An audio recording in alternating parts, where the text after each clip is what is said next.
Chapter 592. Lu Gui did not move. The ancestral temple of Lu was made up of scholars through and through. He might as well not join in the fun and stay far away from this troublesome place. This kind of supernatural power could not be provoked, and Hellion Wu was the same. One was a great general while the other was a provincial governor. Both of them were first-rate nobles in Beimang. Even the empress had to weigh their worth. Lu Gui could not afford to offend them, but he could at least avoid them.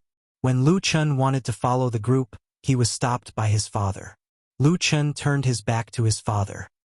His shoulders were trembling as he stared blankly at the surface of the river with splashes of water.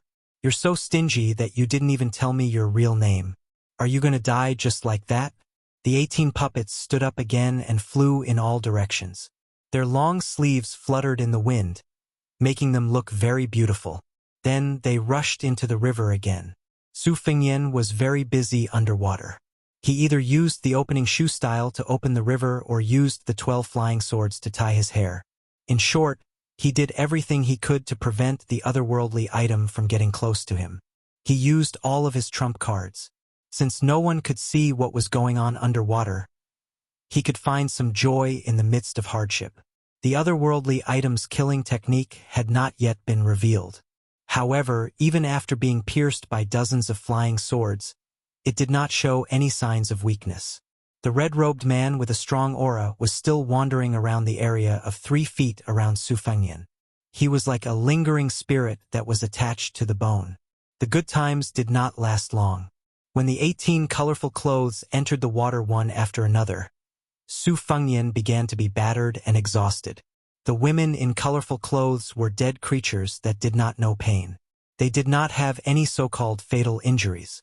Each of their sleeves was a long sword. They hit Su Fengyan's chest in one hit. A submerged reef was smashed by Su Fengyan's back. This group hunt reminded Su Fengyan of the dangerous scene when he fought against Bodhisattva Tuoba on the grassland. He began to be malicious and full of hostility. He hardened his heart and took a blow from the sleeve. His right hand pulled the sleeve in front of him, and his left hand slapped the woman in colorful clothes from head to toe. The colorful clothes that lost their support floated to the surface of the water. Their beauty disappeared in a flash on the surface of the river and quickly disappeared in the rolling East River. The otherworldly item was very patient, and its 4 arms were not for nothing. It lured the remaining Kai into the water, and when it failed to hit him, it would come out and wait for an opportunity to make its move. Su Fengyan was tired of dealing with it. Suddenly, the pressure on Su Fengyan suddenly decreased, and at the same time, he lost the aura of the Kai and the Kai. Even though he was swimming under the water, Su Fengyan could still hear the roaring sound that shook his eardrums. He cursed in his heart. It was a fall into the water. When he was touring the Yellow River with Hellion Wu, the old man told him about a magnificent scenic spot with steep boulders on both sides of the river. The mouth of the river contracted and tied up the slender waist of a woman. The water of the river gathered into a horseshoe-shaped valley and flowed down 3,000 feet. It was enough to shake the hearts of the tourists. However, the problem was that Su Fengyan was in the middle of it, and he was not in the mood to relax at all. He knew that Vermilion's double-faced otherworldly item would kill him in the next moment. So he focused and held his breath. Sure enough, the water fell into the mouth of the giant pot, and Su Fengyan was pushed out of the water column by the inertia. He was suspended in the air for a moment. Amidst the rising mist, the water in the big pot under Su Fengyan's feet was boiling. The otherworldly item was only a little bit lower in the air, and its face was full of joy. The 17 Kai clothes attacked at the same time, and Su Fengyan was pushed half away. However, more than 10 long sleeves still wrapped around his head and limbs. If this kind of technique succeeded, it would be 100 times more cruel than being torn apart by 5 horses. Su Fengyan's body did not fall, but instead rose higher. The qi in his body flowed like a river flowing into the sea, one acupoint after another, meridian after meridian. He clapped his palms together and bowed like a monk. As he clapped his palms together, the entire magnificent waterfall suddenly stopped. The Yellow River, which had flowed to the sea for thousands of years, suddenly flowed against the current. A fault that had not been seen for hundreds of years appeared in the river. The cliff behind Su Fengyan revealed its true appearance, shocking the world. It was a 9-dragon wall, with 9 ferocious dragons fighting over a huge pearl. It was vivid and lifelike. The torrential river had washed over the dragon wall for nearly 1,000 years, but the dragon wall was still intact. The profound and mysterious carvings in the past were simply unimaginable. At the critical moment, the red-robed Yin Lu showed a hint of absent-mindedness. Su Fengyan was the initiator of this miracle, but he didn't know how magnificent the scene behind him was. At this moment, if he dared to be distracted, Su Fengyan wouldn't be able to survive even if he had several more lives.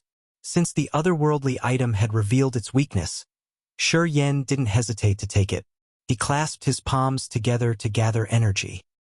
His palms touched his palms. Then he suddenly opened them. Normally, qi, whether it was the true qi of Taoism or the righteous qi of Confucianism, was as mysterious as the words in the ancient books. Since ancient times, they were mysterious and could only be meditated on but not seen. It was common sense. However, a purple mark appeared between Su Fengyan's eyebrows on his palm. It condensed into a purple qi that naked eyes could see.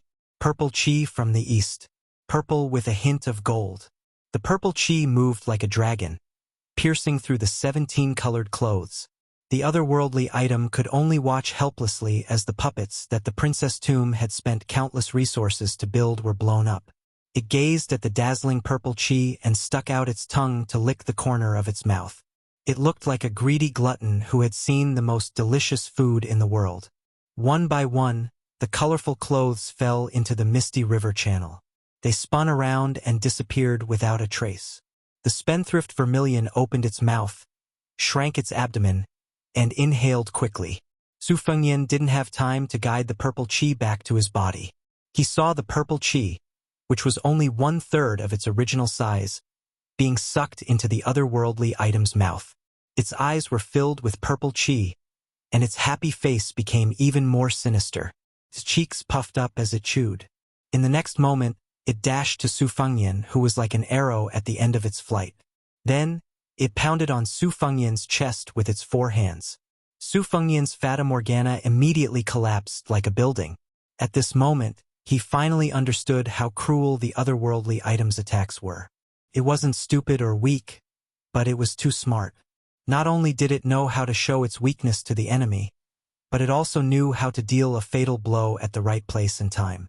The power of the blow didn't split open Su Fengyan's stomach, but it still sent him flying like a kite with its string cut. The giant stone wall was carved with 9 dragons fighting for a pearl. The river, which had stopped flowing for a while, continued to pour down.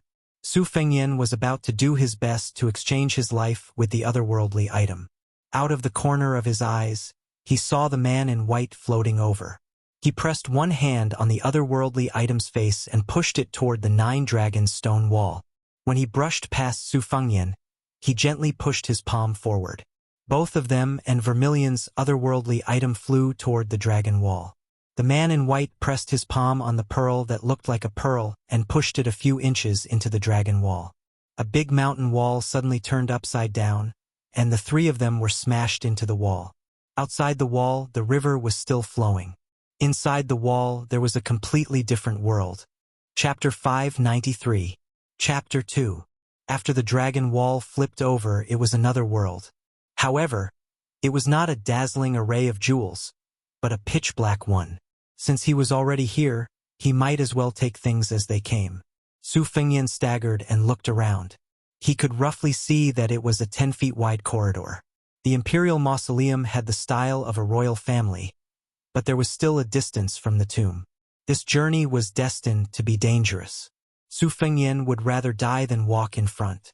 Without the protection of a yin-yang master or a mechanism master, recklessly entering was no different from committing suicide. Su Fengyan was just about to discuss with the white-clothed demon whether or not to throw the two-faced, 4-armed demon into the corridor. Unexpectedly, the woman kicked the red-robed, otherworldly creature into the corridor and grabbed Su Fengyan with one hand, throwing them in together. Not only could he see the 2 tigers fighting, but he could also test the secrets. It was killing two birds with one stone. Su Fengnian had just cursed in his mind when that filthy thing stretched out its arms to attack him. It was more than 10 feet wide, so it couldn't move nimbly. Therefore, Su Fengnian had no choice but to fight it in close quarters. It was said that 2 fists couldn't fight 4 hands. If Su Fengnian really encountered one with 4 arms, he wouldn't even have a place to complain. Perhaps it was because it no longer wanted to hide its strength, so it attacked Su Fengnian fiercely like raindrops. It hit Su Fengnian's crotch with its knee. Su Fengnian wasn't a clay bodhisattva who didn't care about worldly affairs, so he didn't hold back. He used one hand to press the otherworldly item's knee and let the evil creature's hands slap around his ears. Then, he used its remaining hands to push his chest. Su Fengnian risked his life to punch the otherworldly item's heart. Both of them hit the wall at the same time, but they didn't forget to kick each other. Then, they used the rebound momentum to give each other an even more vicious blow. Su Fengnian was hit between the eyebrows of the otherworldly item with his finger. Then he hit the wall with a dull thud. Both of them bounced back and forth like 2 rubber balls. Both of them were full of killing intent. The otherworldly item's red robe fluttered like a red bat, aiming at Su Fengnian's crotch. It was addicted to teasing his crotch. Su Fengnian's wet green robe had already been dried by his qi. He rewarded the otherworldly item with a few flicks of his finger and hit Su Fengnian's forehead between its eyebrows. If it weren't for the darkness in the corridor, this kind of fight between 2 donkeys would have made the onlookers cheer. Just a moment ago, Su Fengnian was close to it and grabbed its neck. He immediately raised his elbow and hit its chin. Perhaps in the next moment, their foreheads would collide. Su Fengnian didn't care about aiming and hit its chest with his fists or palms. Unexpectedly, it was as soft as a ball of cotton. Perhaps it was because of the first impression, he was disgusted by the face behind its head. He felt that it was as slippery as a pile of maggots, which made him want to vomit. Along the way, Su Fengnian's face was bruised and swollen, and his body was covered in blood. He didn't know what kind of secret technique this otherworldly item had raised, but it had shown him that it was invulnerable. It was impervious to weapons, water, and fire. Su Fengnian didn't want to get hit less, but his injuries were light. This made Su Fengnian feel aggrieved. It wasn't his Royal Highness style to make a loss. Fortunately, besides suffering losses, this corridor leading to Emperor Qin's mausoleum didn't have any hidden traps. Su Fengnian fought with the otherworldly item for half a mile, but he didn't encounter any hidden traps. If he died in the same tomb as this filthy freak, Su Fengnian would die with everlasting regret. The white-clothed Luo Yang leisurely followed behind him. Suddenly, she frowned. Mount Fusion. Su Fengnian knew a thing or two about geomancy, so his face changed immediately. Mount Fusion was the literal meaning. When 2 mountains merged, it was destined to crush the living things inside. As soon as Luo Yang finished speaking, the corridor didn't close up like Su Fengnian had expected. He and the otherworldly item had to face a common enemy, so they spread out their arms and blocked the wall. With the meticulous mind of the builder of Emperor Qin's mausoleum, the mechanism must have been triggered as soon as they entered the corridor. However, in order to avoid giving the tomb robber a chance to return, the mountain only started to close up in the middle of the corridor. They couldn't move forward or backward, so the mountain closed up as fast as lightning.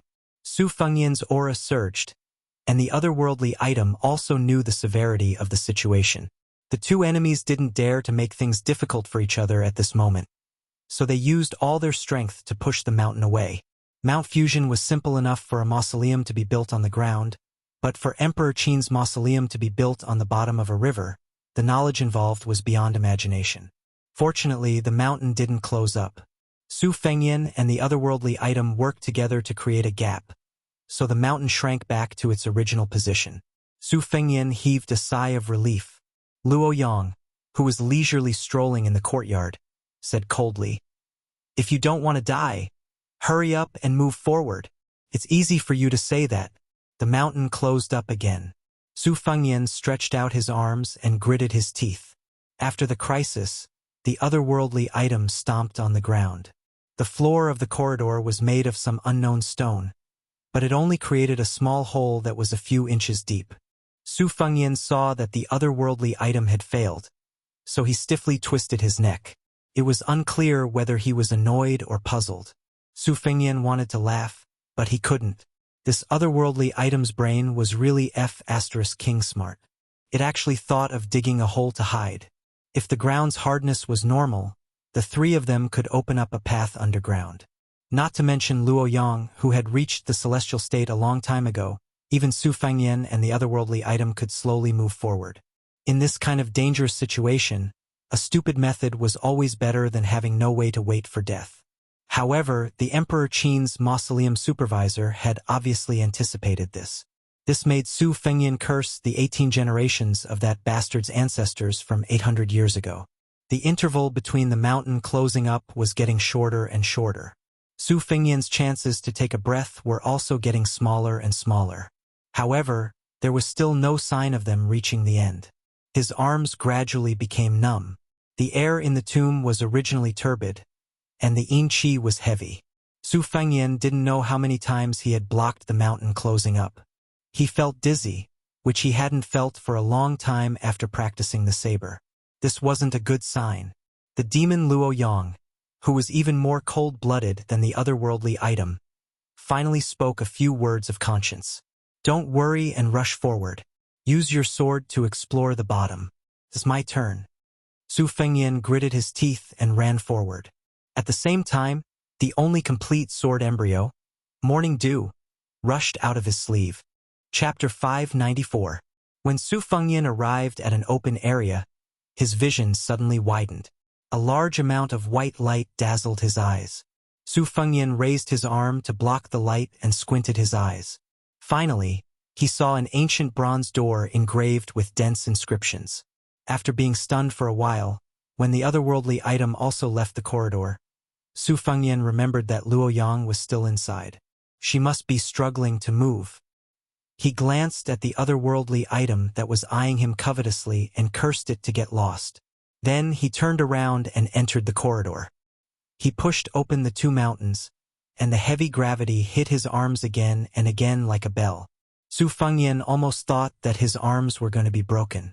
Just as Su Fengyan's eyes turned red and he couldn't hold on any longer, a white-clothed figure appeared in front of him and kicked him out of the corridor. The exhausted Su Fengyan sat on the ground. Luo Yang looked calm, but blood seeped out of the corner of her mouth. She gently wiped it and raised her eyes to look at the bronze door that was as bright as day. The mountains behind him had completely closed. Su Fengyan stood up and tried to use a flying sword to open the door, but it didn't pierce the door at all. 800 years ago, the great Emperor Qin's kingdom could unify the world. Li Yishan once said that the Bailiang saber, which could be said to be the ultimate weapon, was born from the great Emperor Qin's standard saber. Even most of the powerful crossbows were no exception. However, the great Emperor Qin's kingdom rose like a comet and fell like a comet. Historians pretended to ignore it. Historical materials were scarce. They only knew that after the sudden death of the Emperor Qin, the entire empire was buried with him. The world was torn apart like a deer escaping from its cage. Su Fengyan felt relieved. He leaned against the stone wall and couldn't help but sigh with emotion. If he could survive, perhaps some earth-shattering secrets would be revealed to the future generations that had puzzled them for nearly 1,000 years. The otherworldly item stood at the intersection of light and darkness. It hesitated for a while but still took a step forward. As the light shone on it, its feet burned fiercely and emitted a pungent smell. He seemed to have lost his sense of pain, and, ignoring his poor instep, which was almost burnt to a crisp, he sank into deep thought again. Was there a lightning pool after the mountain? Su Fengyan smiled bitterly. Squatting on the boundary between yin and yang, he raised his head and looked around. The dome was inlaid with pearls that looked like a resplendent starry sky, shining brightly. The stone walls and the ground on the left and right were covered with small mirrors polished by colored glass, interweaving with a bright light. Looking closely, those pearls were actually faintly moving, like the stars of the four seasons. Su Fengyan was shocked. How could these beads be preserved for hundreds of years? One had to know that there were people who said that pearls were old and yellow. After a few years, pearls would naturally turn yellow and deteriorate. Su Fengnian had always disliked the way people worshipped the past and belittled the present. Now that he looked at it again, it was not completely unreasonable. Luo Yang stood beside Su Fengnian in silence. Luo Yang stretched out a hand and quickly drew in the air. It was as if she was spinning silk from a cocoon. She frowned as she did not get the answer she wanted. Coldly, she asked, "Do you know how to move the stars?" Su Fengnian volunteered himself. "I've learned a little about Guolao's star sect, Xu Minqing's secret decree of the universe, and Lu Hong's 28 constellations. You can try to deduce it." Luo Yang turned her head, and Su Fengnian met her eyes. Luo Yang sneered. "You only know how to deduce it with your mouth?" Su Fengnian resisted the urge to roll his eyes. He squatted on the ground and used a flying sword, green plum blossom, to draw on the ground. From time to time, he would raise his head to memorize the movement of the stars. At first, it was easy to get started, but as time went by, it became more and more difficult. When the deduction reached an obscure dead end, Su Fengnian stared at the messy lines on the ground in a daze. In fact, if this task was given to his second sister, Su Weisheng, who was known as the invincible mental calculator, she might not be able to do it easily, but it would be better than Su Fengnian trying to make a Hail Mary effort. Luo Yang looked at it a few times and saw that Su Fengnian had no clue. She did not have any hope and raised her head to stare at the brilliance of the day. After a moment, Luo Yang said, "The tomb is full of the aura of death. You can live for about 4 hours." Su Fengnian simply sat down on the ground and shook his head. "That's 100% too late. Give me 2 or 3 days to get a rough idea." Luo Yang sneered. "You only know some unorthodox tricks." Su Fengnian angrily said, "Isn't it because you wanted to enter the tomb no matter what?" Luo Yang casually glanced at Su Fengnian and only said 2 words, "Lend me your sword." Su Fengnian asked, "How many?" Luo Yang asked back, "Do you have 13? Normally, Su Fengnian might have said, "I still have another sword under my crotch." But at this moment, he did not dare to have such shameless thoughts. The 12 riding swords formed a line and floated in front of Luo Yang. Luo Yang flicked her finger and the swords flew into the light, disappearing in a flash. One sword returned, and another entered. The 12 flying swords advanced one after another. The flying swords kept circulating, dazzling the eyes. Luo Yang seemed to be talking to herself. Not a single bead can be destroyed. If the formation is destroyed, the light will explode, and there will be no blind spots to escape. The infant will bear the brunt of it. You won't be able to endure for a few moments. Even if I can survive, I will not be able to open that bronze door. I brought you into the tomb to borrow your life to open the door. Infant? This otherworldly item has such a poetic title? Su Fengnian quickly came to his senses and anxiously said, "Luo Yang, explain it clearly to me. What do you mean by using my life to open the door? Borrow? How can I return my life if I borrow it?" Luo Yang calmly said, "Your body has a purple gold aura. It is the best tonic for the infant and also the key. If Zhong Shentong and his group came to the tomb, the one to die would be a Southern Tang orphan." Su Fengnian thought for a while, then said seriously, "In that case, we should die together in the Thunder Pool. If the Zhong family does not come in, thousands of years later, when the later generations see our corpses, they might think that we died together for love." Luo Yang turned a deaf ear. Luo Yang played the sword as if it were a zither. Su Fengnian watched her concentrate on riding the sword back and forth. Huang Baozhuang, Devil Luo Yang? At this moment he was confused. When Su Fengnian was young, he also wanted to be one of those famous experts. At the very least, he wanted to be a wanderer who could take revenge. Thus, he often went to the tide-listening pavilion to disturb the old people who were guarding the pavilion. He heard many stories of adventures that he did not know were true. He fell off a cliff and survived by hanging on a branch. He entered a cave and saw the corpses of experts. After kowtowing, he received 1 or 2 secret manuals. After coming out, he became a world-shaking expert in Jianghu. He wanted to take revenge and live a carefree life. This made the young Su Fengnian want to jump off a cliff that looked like an immortal. Later, he was enlightened by his second sister. There were tens of thousands of secret manuals in the Tide Listening Pavilion. Su Fengyan sighed. He turned around and saw the sympathetic face of the otherworldly item. He said helplessly, "I'm going to die soon. Come, give me a festive face." Su Fengyan thought that the otherworldly item would not agree. Unexpectedly, the otherworldly item spun its red robe and looked at him with a joyful face. Su Fengyan chuckled. Again. Sympathy for joy. Again. Vermilion's robe spun like a butterfly. Su Fengyan was having a lot of fun. It seemed that the otherworldly item was also having fun. Chapter 595. Chapter 1. Luo Yang ignored the playful play between the living person and the otherworldly item and continued to play with the sword. When the Tai sword stopped in a strange position, the light in the cave suddenly dimmed. Su Fengyan realized that the starlight in the cave was created by a single line of light refracted by the glass mirror, making the cave as bright as day. Luo Yang's spinning silk out of a cocoon was in the realm of celestial phenomenon, but her technique was undoubtedly at the peak of the mysterious realm. This made Su Fengyan's heart haze. The otherworldly item also stopped moving. Luo Yang waved her sleeve and took out the Tai sword and returned the other flying swords to Su Fengyan. She came to the bronze door that was inscribed with countless ancient Xiaozhuan characters. Su Fengyan walked to the door and touched it. He said to himself, "These are 2 letters from the Emperor Qin's left Shu Zhang.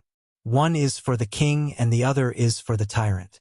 They both explained the way of the tyrant. However, there are only some fragments left in the later generations. Tide Listening Pavilion only has about 300 words, and each word is precious. Luo Yang asked, "You can recognize the contents of the 2 books?" Su Fengyan didn't reply to the demonist directly. He just smiled and said, "I was forced by Li Yishan to learn the Xiaozhuan characters of the Great Qin dynasty. When I return to Beiliang, if my master knows that I have memorized the complete Xiaozhuan characters, he will be very happy.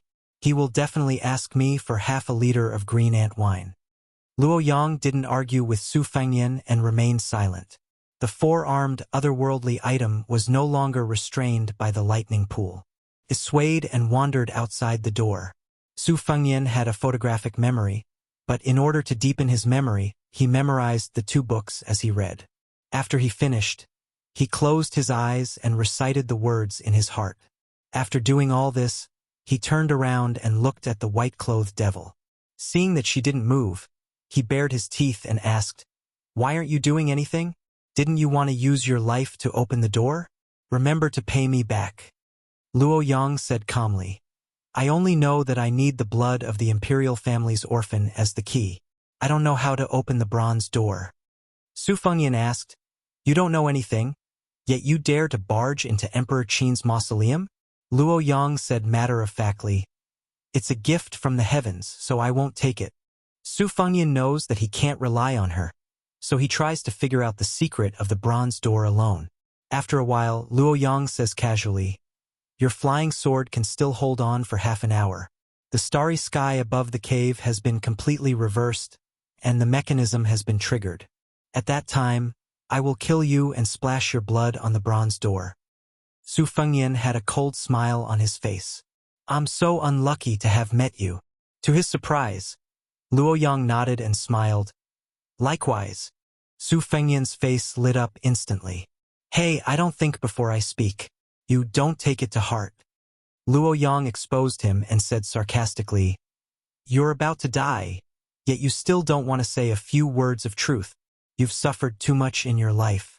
Are all the princes of your Liang dynasty living in such a miserable way?" Su Fengyan ignored Luo Yang and looked at the bronze door with a cold expression.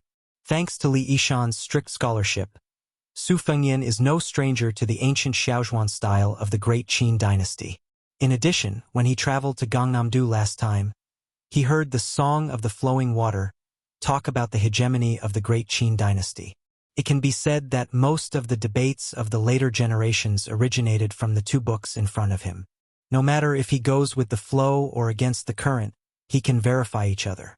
While Su Fengyan was in a terrible fix, He still heard Luo Yang's sarcastic remarks that he only had half an incense stick's worth of time left to live. Su Fengyan remembered the method White Fox's face used to open the Tide Listening Pavilion's ground floor. He gritted his teeth and made a desperate attempt. He jumped up and cut his palm with his finger. Blood flowed out and he slapped the 2 bronze doors, a total of 9 characters, 5 yang and 4 yin. He waited quietly for a moment, but the bronze doors remained motionless. Su Fengyan didn't need to turn his head to know that the Tai sword was trembling in the air. These 9 characters were the wrong characters that he deduced and didn't fit the main idea of the text. If there was a single mistake, he would have to give up his life here. Luo Yang was obviously not in a good mood, but she didn't forget to ridicule this prince of Bailiang. She clicked her tongue and said, "Try putting in a few more pounds of blood. Don't be stingy." Su Fengyan didn't say anything. He cut open the other side of his palm and was about to let his blood into the trough when the 2 bronze doors creaked and gradually revealed a strange phenomenon under their shocked gazes. The bronze door with the character Wang Shuyang on the left was bright red like the rising sun. The bronze door with the character Ba Shu on the right was dark like a starless and moonless night. The 6,000 characters in the 2 books began to shift and change positions like a stream of water. The 2 bronze doors that were 3 people tall finally shrank into 2 items that were the same height as a person. Even with Luo Yang's temperament and experience, she still had a playful expression on her face. It was enough to see how strange and rare the items in front of them were. A bright red dragon armor, a navy blue python robe. Red leaves fall, fire dragons shed their armor, green pines wither, strange pythons bare their fangs. Su Fengyan subconsciously said, "The left dragon and the right snake. They've been confronting each other for a whole 800 years. Luo Yang narrowed her eyes. "The red armor is mine. Since you've worked hard even if you haven't made any contributions, the green armor is yours." Su Fengyan didn't stand on ceremony and said with a cheerful face, "No problem. I'll send Su Xiao later. This set of general's armor is very impressive." Chapter 596. Luo Yang got the fire dragon armor for no reason, but she didn't wear it. She let the otherworldly item wear it. The otherworldly item, nicknamed Little Baby, seemed to be afraid of the wrist of the Grand Master of the Princess Tomb. Without saying anything, it put on the strange armor. Actually, as soon as the otherworldly item's arm touched the dragon armor, the red armor was like a living creature. Water gushed into the otherworldly item's body and condensed into ice, covering the otherworldly item inside the armor. However, the dragon armor was emitting the aura of extreme yang, which was a natural counter to the otherworldly item. The flames were burning fiercely. Even the otherworldly item, which didn't feel pain, screamed and tried to tear the red armor off with all its might. Luo Yang looked on coldly. Su Fengyan was afraid that the otherworldly item would perish together with the dragon armor. He carefully reached out his hand to touch the armor. Perhaps the dragon armor had received the favor of his blood, because the yang flame was suddenly extinguished. It was as docile as a little wife who had just met her husband. Only then did the otherworldly item calm down. Su Fengyan tried to retract his finger, but the flame was burning fiercely like a furnace. Su Fengyan put on the fire dragon armor, and the furnace finally stopped. After checking several times, Su Fengyan was sure that the fire dragon armor really listened to him.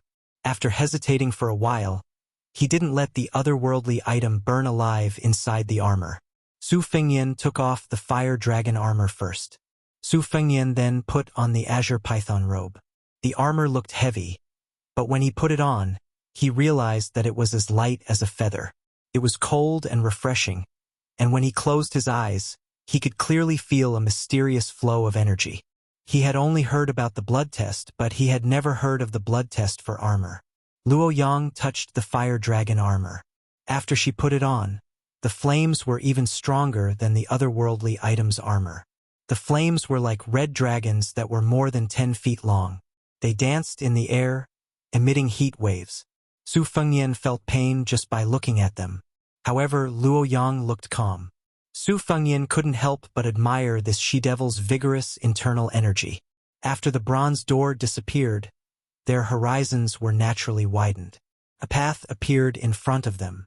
Figurines lined the path, and weapons were pointed at each other. There was no end to the road as far as the eye could see. Luo Yang took the lead, followed by Su Fengyan and the otherworldly item.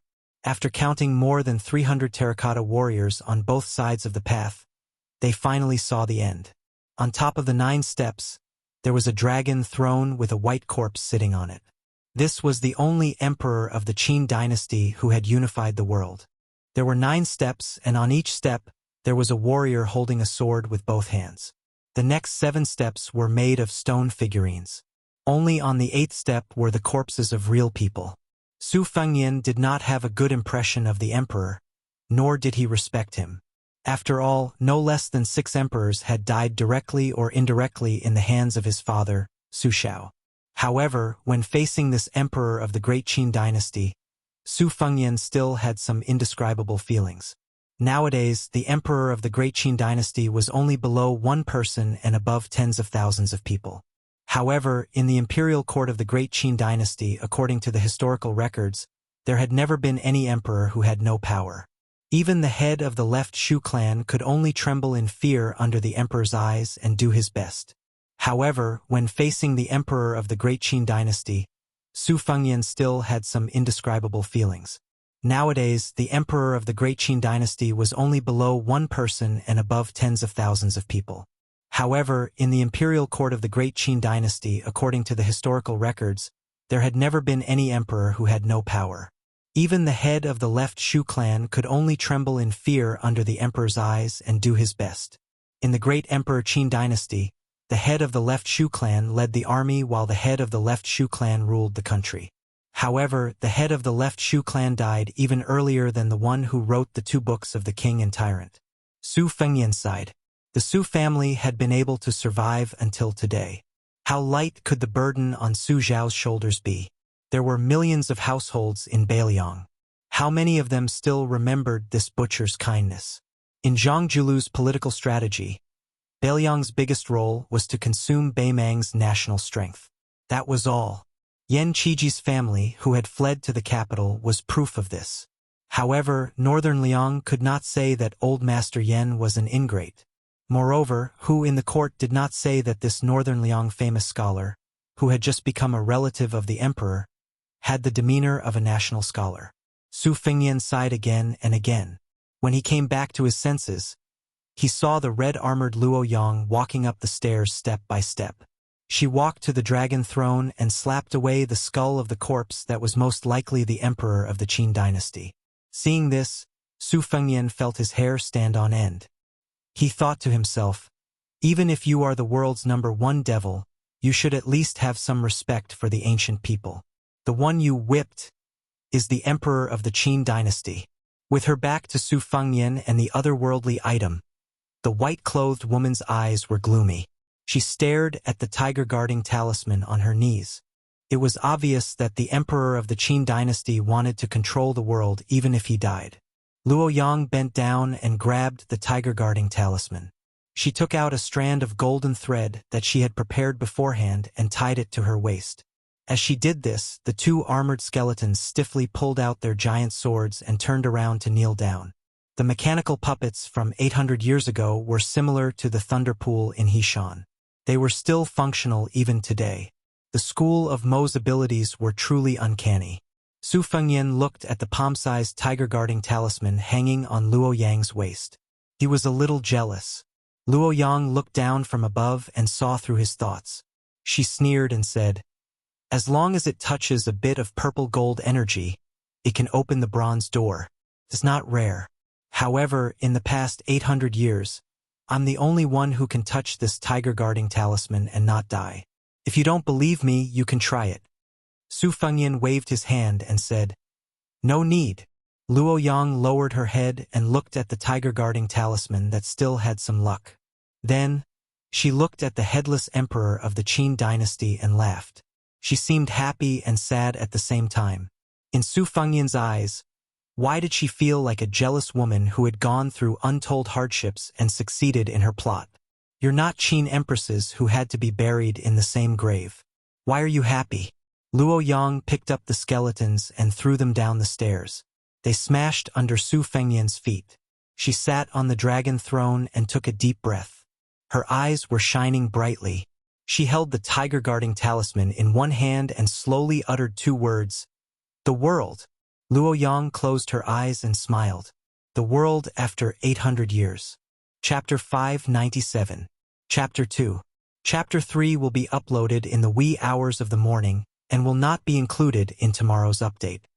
Su Fengyan looked at the white-clothed woman sitting high up on the dragon throne.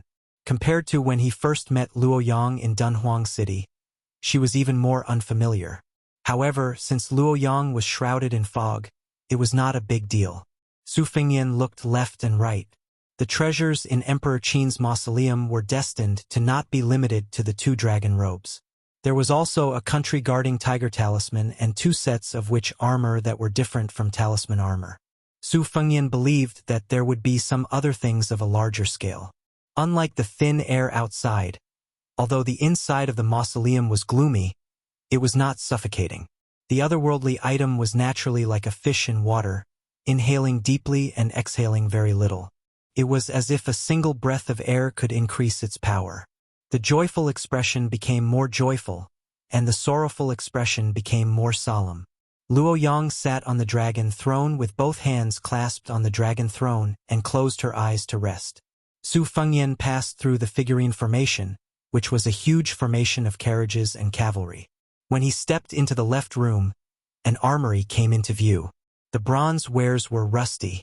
Su Fengyan held a halberd head, wiped away the rust, and looked at it with rapt attention. As the crown prince of Beiliang, Su Fengyan's thoughts were far more profound than ordinary people's. Great Qin was in a transition period where the imperial army was flourishing with each passing day, and the imperial army was declining with each passing day. Axes and battle axes, which were worthy of being called Great Qin's military weapons, had gradually begun to fade from the stage of history. However, Great Qin's weapon craftsmanship had reached an unimaginable level. Su Fengyan put down the halberd head and grabbed an arrowhead. It was almost exactly the same as Beiliang's. It was relatively narrow and thin, and the arrowhead had extremely strong penetrating power. It was laughable that during the Spring and Autumn War, countries like Southern Tang were still using the two-winged arrowheads that had been eliminated 800 years ago. The length of the arrowheads was far inferior to that of Beiliang, resulting in the lack of weapons. Su Fengyan hid the arrowhead in his sleeve, planning to bring it back for his master, Li Yishan, to take a look. He then picked up a bronze short sword and lightly rubbed the blunt edge with his thumb. A relatively stable metallographic pattern appeared. In the military books, it was said that Great Qin smelted metal and tin, and its aura was like the clouds and smoke. Su Fengyan couldn't help but sigh at the magnificence of Great Qin's military strength. He raised his head and looked around. There was a willow leaf short sword from the ancient western Shu, a boot-shaped battle axe from the land of Tangyu, a T-shaped peck from the southwestern barbarians, and a complete set of armor and smashing weapons from the northern grasslands. There were so many types of weapons, and it could be said that all rivers flowed into the sea. This was indeed the boldness that only a huge empire could have. Su Fengyan turned his head and saw Luo Yang with a gilded tiger talisman hanging on her waist. Behind her were two witch armor puppets. Luo Yang said calmly, "Those ordinary famous swords of Great Qin are no longer suitable to be used today. However, there are a few short swords that are made of flying rocks from outer space. They are similar to Li Chuangong's wooden horse. If you don't mind, you can take them with you." Su Fengyan followed the direction Luo Yang's finger was pointing and found three ancient black sword sheaths that were unique to Great Qin. He pushed the sheaths and looked at the swords. They were all filled with awe-inspiring sword energy. He tore off a piece of his robe and used it as a belt. He put the three swords into a single sword sheath and tied it to his back. Luo Yang sneered, "The treasury is on the right. The golden sand inside is piled up like a mountain. If you have the ability to move mountains and overturn seas, you can give it a try." Su Fengyan smiled. "I can't move it, and I won't leave it for Beimeng. I'm going to destroy it before I leave the mausoleum. You won't stop me, right?" Luo Yang did not comment. Su Fengyan headed towards the treasury on the right. As far as his eyes could see, everything was golden. Su Fengyan turned around and suddenly asked, "Can the Zhong and Lu families still enter?" Luo Yang smiled. "I actually hope that they can enter." Su Fengyan asked, "When the time comes, can you make it so that they can't leave?" Luo Yang played with the tiger seal in one hand. Su Fengyan saw from the corner of his eye that her hand was dyed with a golden radiance by the tiger seal. Countless golden threads encircled her arm, then seeped in and disappeared. Su Fengyan pretended that he did not see it. He asked curiously, "The mausoleum of Emperor Qin that we saw, is it the complete picture?" Luo Yang stamped her foot and sneered. "There are still 3 levels below. The first level is the messy treasury, the second level is the coffin, and the last level is the glyph array that supports the entire mausoleum. There's no need to look at the next level. There's nothing to see in the empty coffin. If we go to the lowest level, you and I will both be seeking our own deaths." Su Fengyan said, "Then I'll go take a look at the next level." "Wait a moment." Luo Yang calmly said, "It's time to go." Su Fengyan frowned. "You found the way?" Luo Yang's eyes were cold. "This is your job." Su Fengyan suddenly asked, "Where's that otherworldly item? Don't make trouble for us." Luo Yang did not answer. She was not reluctant to leave the treasury. She returned to the main mausoleum. This time, she did not sit on the dragon throne. Instead, she stared at the terracotta figures that had been buried with the emperor. Su Fengyan sat on the steps and thought about his escape route. Logically speaking, there was no way that the mausoleum of Emperor Qin would have arranged an exit. After the bronze door was removed, Luo Yang rode back to the Tai sword. Rays of light exploded, and the lightning pool collapsed with a loud rumble, joining together with the He Mountain. Let alone Su Fengyan, even Luo Yang did not have the ability to open up a mountain. The material of the corridor was much harder than gold and stone. Digging out a path bit by bit was a stupid method.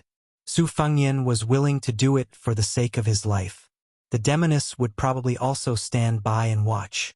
When the time came, who knew how long it would take for Su Fengyan to dig to the cliffs of the Yellow River?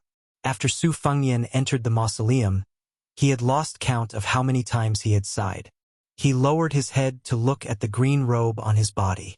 He took off his sword case and drew out a short sword to slash it a few times. There was not the slightest trace of a mark. When the tip of the sword touched the green armor, there was no scene of sparks flying. The green armor was like a sentient creature that knew how to use softness to overcome strength. It sank a little, and when the tip of the sword retreated, it instantly recovered. Chapter 598. Su Fengyan cast his gaze over and observed the 2 ancient witchcraft puppets behind Luo Yang that resembled the red armor of the talisman generals of the later generations. The iron armor wrapped around the bones of the generals. It was a pity that he could only observe them from afar and not up close. Su Fengyan had always been a meticulous person when it came to the unknown, as long as it didn't affect his work. What he needed to do now was to find a way to see the light of day again. However, this was similar to opening a bronze door. He had to rely on his intuition. A headless fly would fly around and never be able to get out. Su Fengyan appeared very calm and peaceful. He was not impatient at all. Fortunately, Luo Yang did not rush him. He was like a wanderer returning home from a long journey, looking at his hometown inch by inch. As for the otherworldly item, it only cared about absorbing the thick filthy qi accumulated in the tomb for thousands of years to nourish its body. Su Fengyan was horrified just by looking at it. If he fought with it now, he would definitely die. He patted the sword scabbard on his knees and felt helpless. The level of a martial artist was very solid. It was different from the saints of the 3 sections. The difference of one level was like the difference between heaven and earth. As for the freaks like Han Diaosi who were good at killing people beyond their level, they couldn't be reasoned with. Su Fengyan sat on the stairs in a daze. It was a blessing in disguise. The Taya sword was refined in the lightning pool and the sword embryo was formed.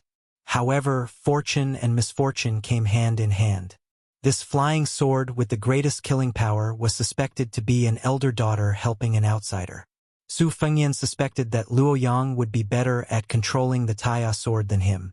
Luo Yang sat on the stairs one level higher than Su Fengyan. The gilded tiger tally was no longer as bright as before. Su Fengyan was shocked. How could absorbing qi absorb fate?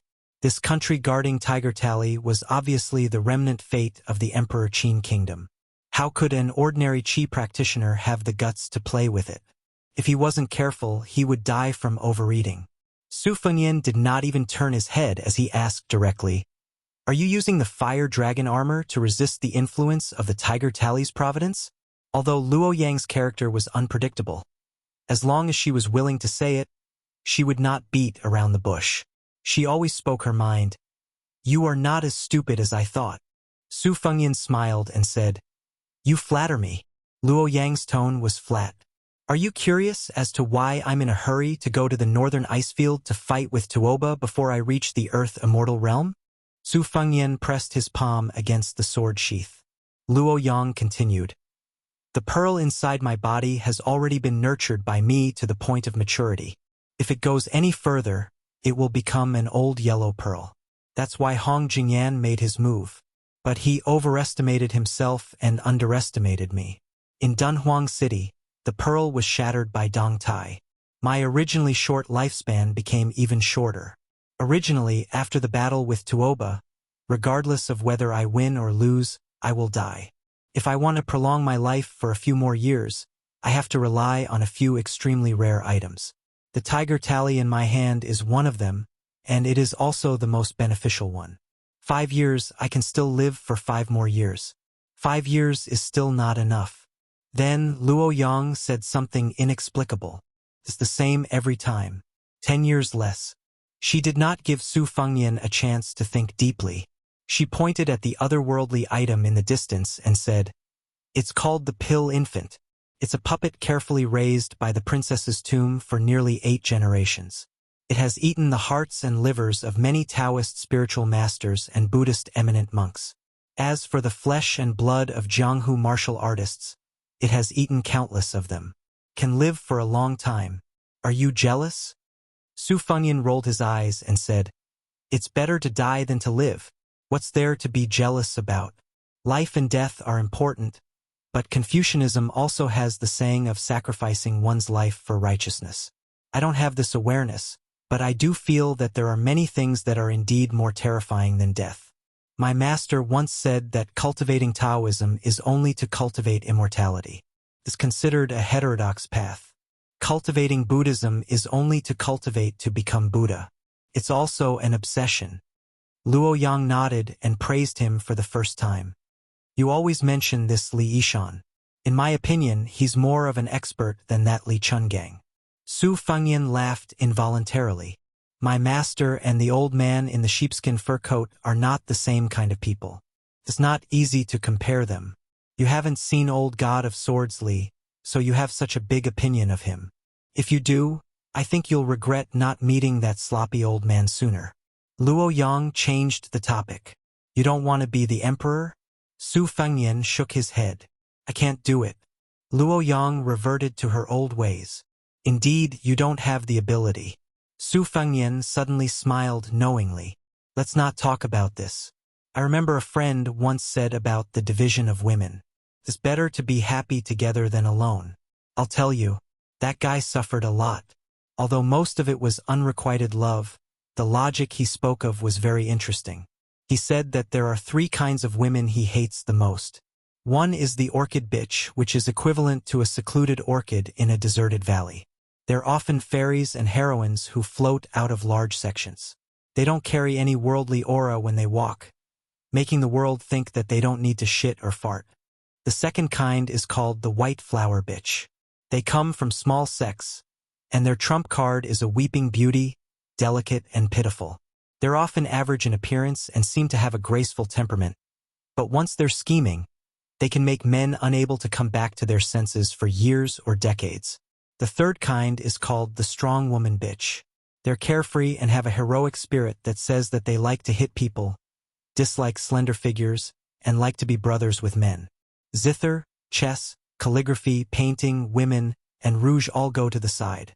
Luo Yang smiled and said, "Am I the first kind?" Or am I the fourth kind by myself, the devil bitch? Su Fengyan laughed and said, You're exaggerating. Luo Yang dismissed it with a smile. She stood up. Let's go. Su Fengyan was confused. The devil woman's mouth twitched. I remember the way back. Su Fengyan was both worried and happy. After we go out, I still have to compete with Tuoba with you? She sneered and said, You're still pretending to be obedient after taking advantage of me. If it weren't for the fact that you still have some use, you would have died a long time ago. Su Fengyan smiled and tied up the sword case. He even had the mood to sing in a Bailiang accent. The furthest road in the world is the road that gets farther and farther away from home. Although the otherworldly Daning was reluctant to leave the mausoleum, it still understood the gravity of the situation. It followed Luo Yang and Su Fengyan to the so-called way back. When the yellow river flowed backwards, the surface of the river would fold up and the water flow was particularly fierce. Everyone saw it, and even Helian Wuwei didn't believe that it was Su Fengyan's doing. He only thought that the otherworldly item was committing crimes at the bottom of the river, revealing its ferocious nature. The old general rushed to the mouth of the long waste pot and silently stood at the edge of the cliff. His eyes were gloomy. The water fiercely fell into the mouth of the valley, and the sound of the waves was so loud that the hoofbeats of the 1,000 Kung Bijuan horses following behind were covered. The mist soaked his clothes, and not long after, Helian Wuwei's clothes were soaked. The dozen or so riders in the lead came to the old general's side. After they dismounted, they didn't dare to say anything.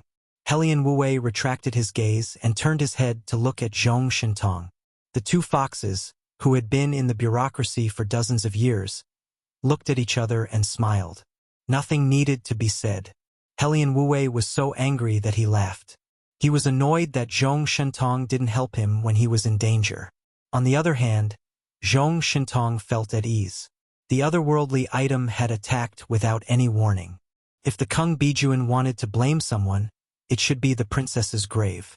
It had nothing to do with the Zhong family. In the government, who didn't smile and hide a knife in their sleeves? It was already very kind of them to not hit someone when they were down. If you, old man Helian, dared to vent your anger on the Zhong and Lu families, the two of us are not soft persimmons that you can bully. Helian Wuwei couldn't wait any longer, so he had to lead the Kung Bijuan back.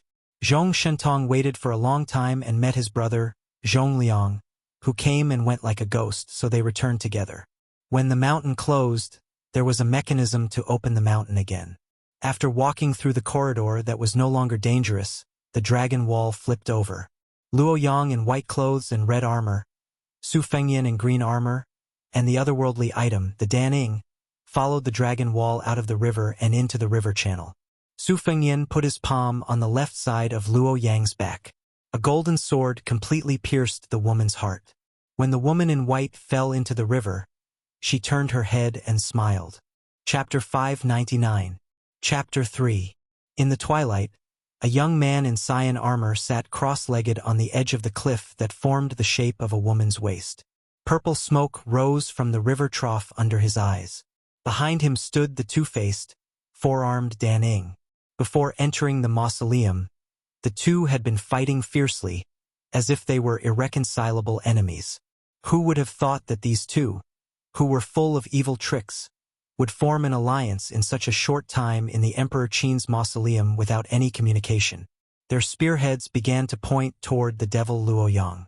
This was also forced by the situation. Luo Yang could easily crush the two of them in her normal state. Whoever stood on the side of Luo Yang, other than asking a tiger for its skin, would have a good end. Before entering the mausoleum, Su Fengyan had wanted to kill Luo Yang. At that time, he had walked out of the corridor alone and returned. It was not because Su Fengyan had a bodhisattva heart, but at that time, even if Luo Yang had died in Mount He would have died in the mausoleum. It was not worth it.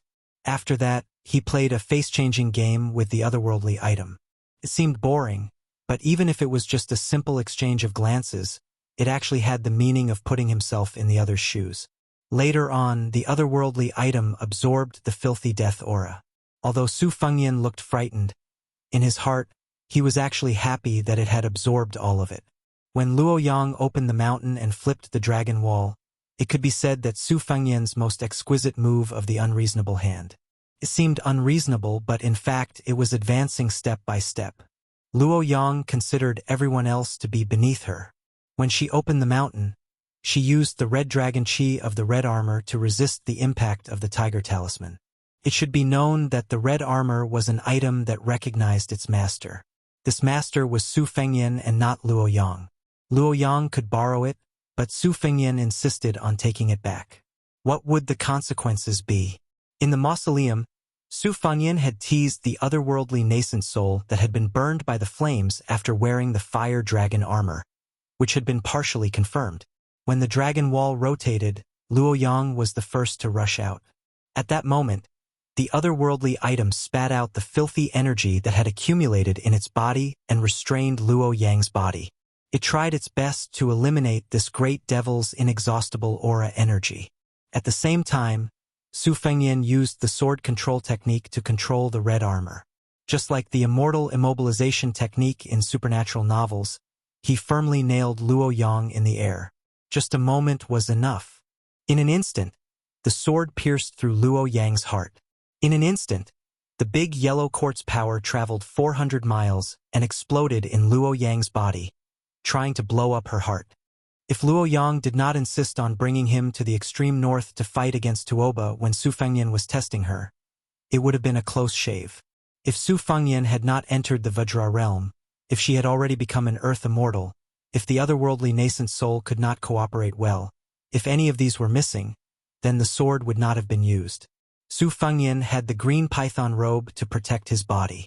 The mist could not get close to him. In his hand, he held the blood-stained flying sword, golden thread. He was puzzled. Why was she laughing when she fell into the river? Was she laughing at how she was so smart that she was almost invincible, but she failed miserably? Or was she laughing at how her heart was more vicious than a woman's heart? Su Fengnian said softly to the river, "The furthest way is to leave home. I have already told you, but no matter how far the road is, I am not afraid. What I am afraid of is not being able to return to Beiliang. I am very afraid of dying outside of Beiliang." Su Fengnian, who was carrying 3 swords on his back, stretched his body. He turned his head and asked, "Is it our turn to fight with our lives?" The otherworldly item looked at Su Fengnian with a compassionate face. It did not say anything and showed no sign of wanting to attack. This was strange. Su Fengnian asked, "I can roughly guess that the first time you attacked me, you coveted the big yellow quart, the remaining Buddha's golden blood, and the purple-yellow gas in my body. At this moment, you and I have a 70% chance of winning, 70% for you and 30% for me. However, my chances of escaping are not small. But with your greedy nature, don't you want to swallow me alive? If you succeed, your cultivation will skyrocket. The big consciousness Luo Yang will be dead, and the small consciousness will not be able to confine you. The sky is high and the earth is far away. You can live freely in this world with your little immortal body. If it were me, I would have made this deal long ago." The otherworldly item imitated Su Fengnian sitting on the edge of the cliff. It rested its chin on its hands and gazed into the distance. The fingers of its other hands were crossed on its abdomen. It was as compassionate as Ksitigarbha Bodhisattva. Su Fengnian said self-mockingly, "Anyway, if you don't take the initiative to kill me, I won't make things difficult for you. The well water does not interfere with the river water. It is the best thing." The otherworldly item looked at Su Fengnian with its unchanged face and made a gesture of reaching out its hand. Su Fengnian wiped the blood on the gold thread flying sword. He did not react to the otherworldly item's mocking gesture. "Why are you laughing?" Su Fengnian, who was in a daze, and the otherworldly Daning, who had been in a daze, turned their heads at the same time. They saw the white-haired old man appear behind them. He threw a book box to them and glanced at the number 1 otherworldly item in the princess grave. He said expressionlessly, "I've brought it to you. I'm too lazy to ask about other things. I always felt that you shouldn't die here. Hellion old man's original intention was to go down the river and look for you for a whole night. Then I'll take these things to Beiliang. It's also a way to explain to Su Shao." Su Fengnian suddenly stood up and asked, You don't want to ask where the big consciousness went? What is this green armor I'm wearing? Why didn't the Danning fight with me? Chapter 600. The old man sneered impatiently. Why do you have so many **T questions? I'm just a slave who can't control my own body. Helian Wuwei is the guest of the princess tomb. If you want to ask, he's the one who led the cavalry to chase after you. This old man has a good relationship with that old man, and he has a good relationship with you as well. Anyway, he's not partial to either side. When the sun rises, this old man will return to the city. In the future, you'll have to fend for yourself. Don't push your luck and think that Grandpa will be your bodyguard. Our relationship hasn't reached that point. Su Fengyan bowed and said, Thank you, Grandpa Chu. The white-haired old man showed a regretful expression and waved his hand. Don't be so sentimental. Get lost. The black sword box with the 3 ancient swords was not big. He put it in the box together with the spring and autumn thunder. It was not suitable for him to go to the magistrate's mansion anymore. It was enough to let Helian Wuwei know that he didn't die in the Yellow River. As for the tomb robbing between the Zhong and Lu families, Su Fengyan didn't want to get involved. Whether they could find the Dragon Wall or not, it all depended on whether Zhong Shentong lived up to the name Shentong or not. The fire dragon armor and the tiger talisman in Emperor Qin's mausoleum had sunk to the bottom with Luoyang. The mountain of golden armors had also collapsed after Luoyang cut open the mountain. This huge project was 100 times more difficult than cutting the river. Su Fengyan flew to the other side of the Yellow River. While in the air, he lowered his head and looked down. The old man's clear voice came from afar. If there's a chance, go to this old man's grave and propose a toast to old Huang. Tell that blockhead that if you compete with him in this life, you'll be the most convinced when you lose. Su Fengyan flew a few miles and noticed that the otherworldly item was following him. He stopped and asked with a frown, What are you doing? The red-robed core formation stage cultivator licked his lips and raised his hand stiffly, pointing at the green armor on Su Fengyan's body. Su Fengyan thought about it and weighed the pros and cons. This python robe was really not suitable for him to wear, so he simply took it off and threw it to the Dahong Pao otherworldly item. Unlike the fire dragon armor and otherworldly items, the green python armor could help increase the cultivation of the Danning realm. Although Su Fengyan was a little regretful that he couldn't wear the green python armor back to Beiliang, it was better than showing off in Beimang. The green python armor was too eye-catching. Not to mention the others, the Princess Grave and the Devil Zhongliang would be the first to target him. It was unknown how the otherworldly item had put on its green armor without taking off its red robe. Its 4 arms swayed as if it was dancing with joy. Su Fengyan felt that it was ridiculous. After laughing, he began to run forward. However, after a moment, he stopped and turned around.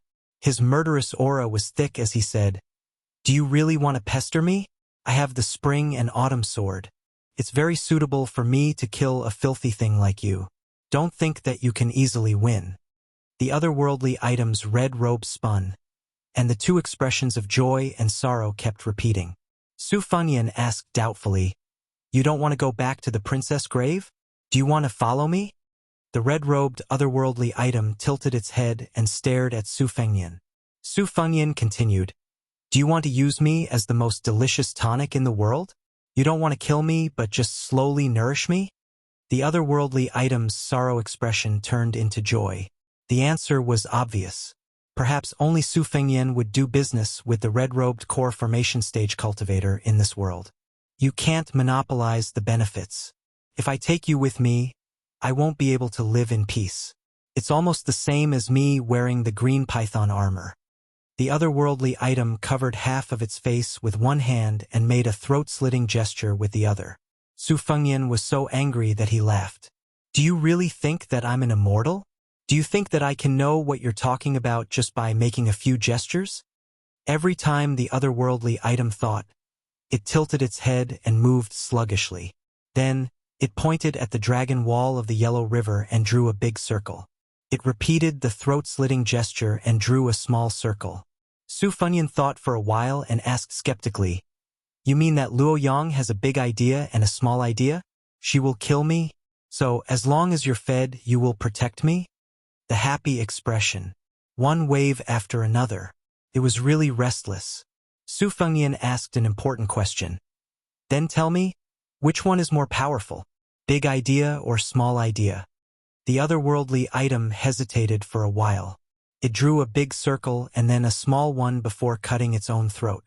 Su Fengnian understood and exhaled in relief. It drew a small circle, pointed at Su Fengnian, and then cut its own throat. Su Fengnian took a deep breath. I've seen the embroidery on the sachet of a maid from the Zhong family. Is the small idea of your family a woman with half a face? The otherworldly item nodded stiffly. Then, it turned into a pitiful face. Su Fengnian turned around and waved his hand. All right, we can fight side by side for our future. Let's go. Let's go. On the other side of the river channel, the white-haired old man stood at the same spot for a long time.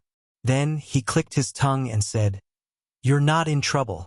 This old man just teased the woman in the princess grave.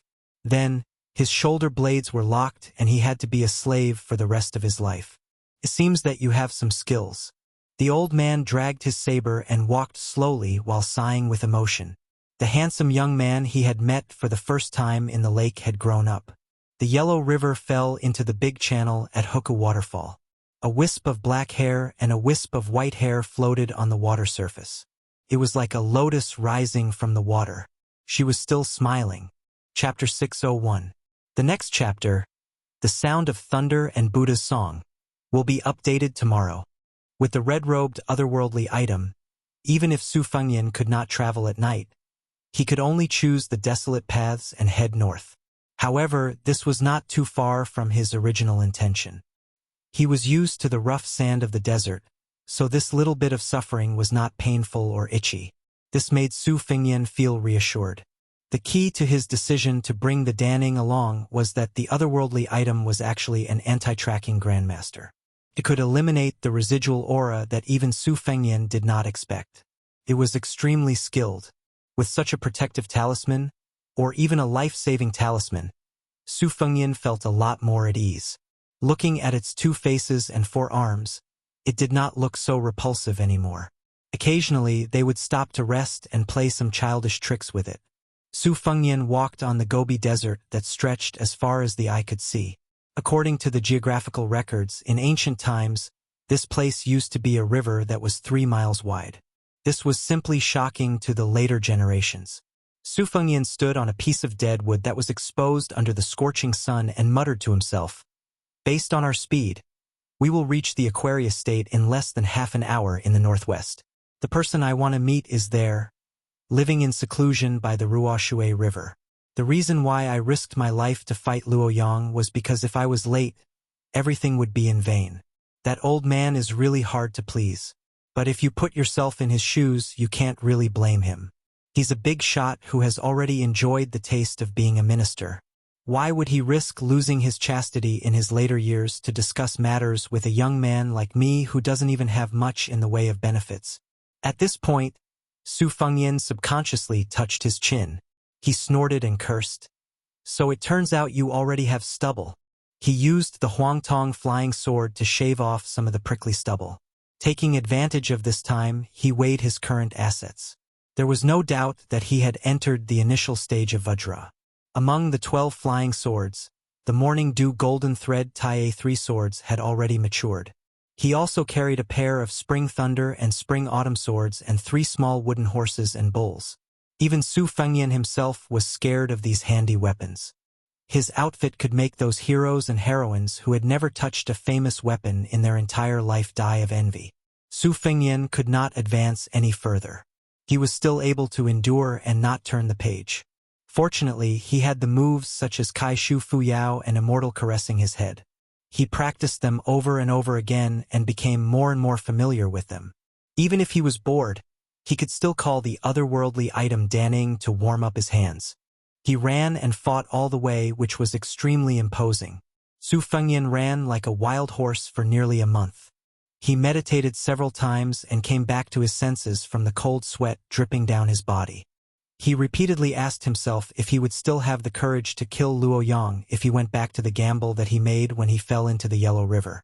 Even if he still had the advantage of time, place, and people, would he still have the courage to attack and kill Luoyang? Where is the princess grave? Big and small thoughts, what are they? Half of a woman's face is made up. No matter how beautiful the other half of her face is, she still looks like a female ghost. You can imagine Zhong Liang's taste. Su Fengyan knew that the otherworldly item would not answer him. Instead, he liked to ramble. The closer he got to Aquarius State, the wider the sky and the wider the earth. As a lone traveler, he felt more and more insignificant and lonely. Sometimes, the otherworldly item would disappear from his sight from time to time. Therefore, the journey was not too boring. For this trip to Beimang, he had initially followed the Fish Dragon Gang. Then, he brought along Tao Manwu. Later on, it was Lu Chun. Now that he brought along the otherworldly item Dan Ying, it was the easiest journey. Its strength was not ordinary, and Su Fengyan did not need to be responsible for its life or death. There was a large river at the border of Aquarius State called the Ruo River. It was said that the water was so weak that it could not float. Su Fengyan finally arrived at the Ruo River. He scooped some water to wash his face and felt refreshed. He could feel the otherworldly item's aura. However, it was useless to turn his head to check. Su Fengyan restrained his qi and walked along the river. If he wanted to cross the river, he would have to cross the river. Then, he saw a ferry with a sheepskin raft approaching the opposite bank. Obviously, the Ruo River was so weak that it was a complete nonsense. This made Su Fengyan very disappointed. As he approached the ferry, he saw a pair of shabbily dressed grandfather and grandson. The old man wore a tattered Taoist robe with a yin-yang fish embroidered on the back. He held a green bamboo pole as a walking stick and carried a book box just like Su Fengyan. The child's face was so tanned that it looked like only a pair of small eyes were left. When he looked at people, he did not look like a simple child. The grandfather and grandson were also waiting for the raft to cross the river. The child squatted at the edge of the ferry and threw stones into the river. After Su Fengyan confirmed that the old Taoist did not know any martial arts, he quietly looked at the opposite bank. The child turned his head and looked at Su Fengyan, who looked like a scholar. He did not dare to be rash and buckled the straw sandals on his feet. His toes were already stubbornly sticking out of his shoes. He pitifully begged the old Taoist, "Master, can you change my shoes?" The old Taoist stared at him and said, "Do you think your body is precious? You just changed your shoes and walked 300 miles and you want to change them? I told you not to jump around blindly, but you didn't listen." The child felt wronged and said, "Aren't the shoes made by me?" The old Taoist probably felt that there were outsiders present and it was not good for him to scold the child. He could only use logic to fob the child off. When heaven is about to give a great responsibility to a man, it will first tire his muscles and bones and starve his skin. It would have been better if the old Taoist did not mention it. Once he mentioned starving his skin, the child's stomach immediately rumbled. The old Taoist made a posture with his back facing Su Fengyan and pretended that he did not know anything. The child, who was familiar with the old Taoist's temper, could only roll his eyes and continue to starve. The sheepskin raft returned to the ferry and the old Taoist carefully asked for the price. Beimang Taoists had been prosperous for the past 20 years. They were very respectful and even a little fearful of Taoists. However, the man on the raft saw that the Taoist in front of him did not look like the Taoist in the Vermilion Scroll who was recorded in the imperial records. He dared to accept the money, but he lowered the price and did not charge based on the number of people. The old Taoist reached his hand into his sleeve and weighed the money pouch.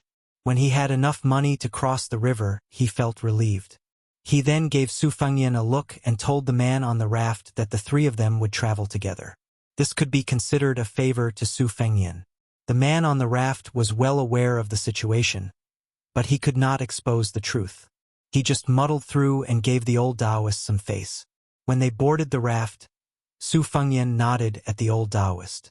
The old Taoist gently shook his sleeve, indicating that Su Fengyan did not need to pay attention to this small matter. The Ruo River was not as turbulent as the Yellow River. The river was still and clear. The child was naughty. He leaned on the edge of the sheepskin raft and reached out to grab some water. Then he screamed and suddenly leaned back. He bumped into the old Taoist and almost fell into the river. The man looked at him angrily. He did not earn much money from this transaction. If someone fell into the river, it would cause a lot of trouble. How could he be happy? The child pointed at the river with a trembling finger and stammered, "There's a water ghost." The old Taoist felt that he was being nosy and scolded loudly. Children do not speak of strange forces and chaotic gods. The old Taoist's mouth was full of Confucian classics. If he was not wearing a Taoist robe, he would really be a pedantic old scholar. After the child recovered from his shock, his face turned red. "It's really a water ghost. It's wearing a red dress and it's a female ghost." Su Fengyan caught a glimpse of a red robe from the corner of his eye. It was like a red carp swimming near the raft. In a flash, it was stuck to the bottom of the sheepskin raft. The old Taoist obviously did not believe the child's solemn vow and angrily shouted, "Shut up!" Chapter 602. The child kicked the raft angrily. Fortunately, the man on the raft did not see it.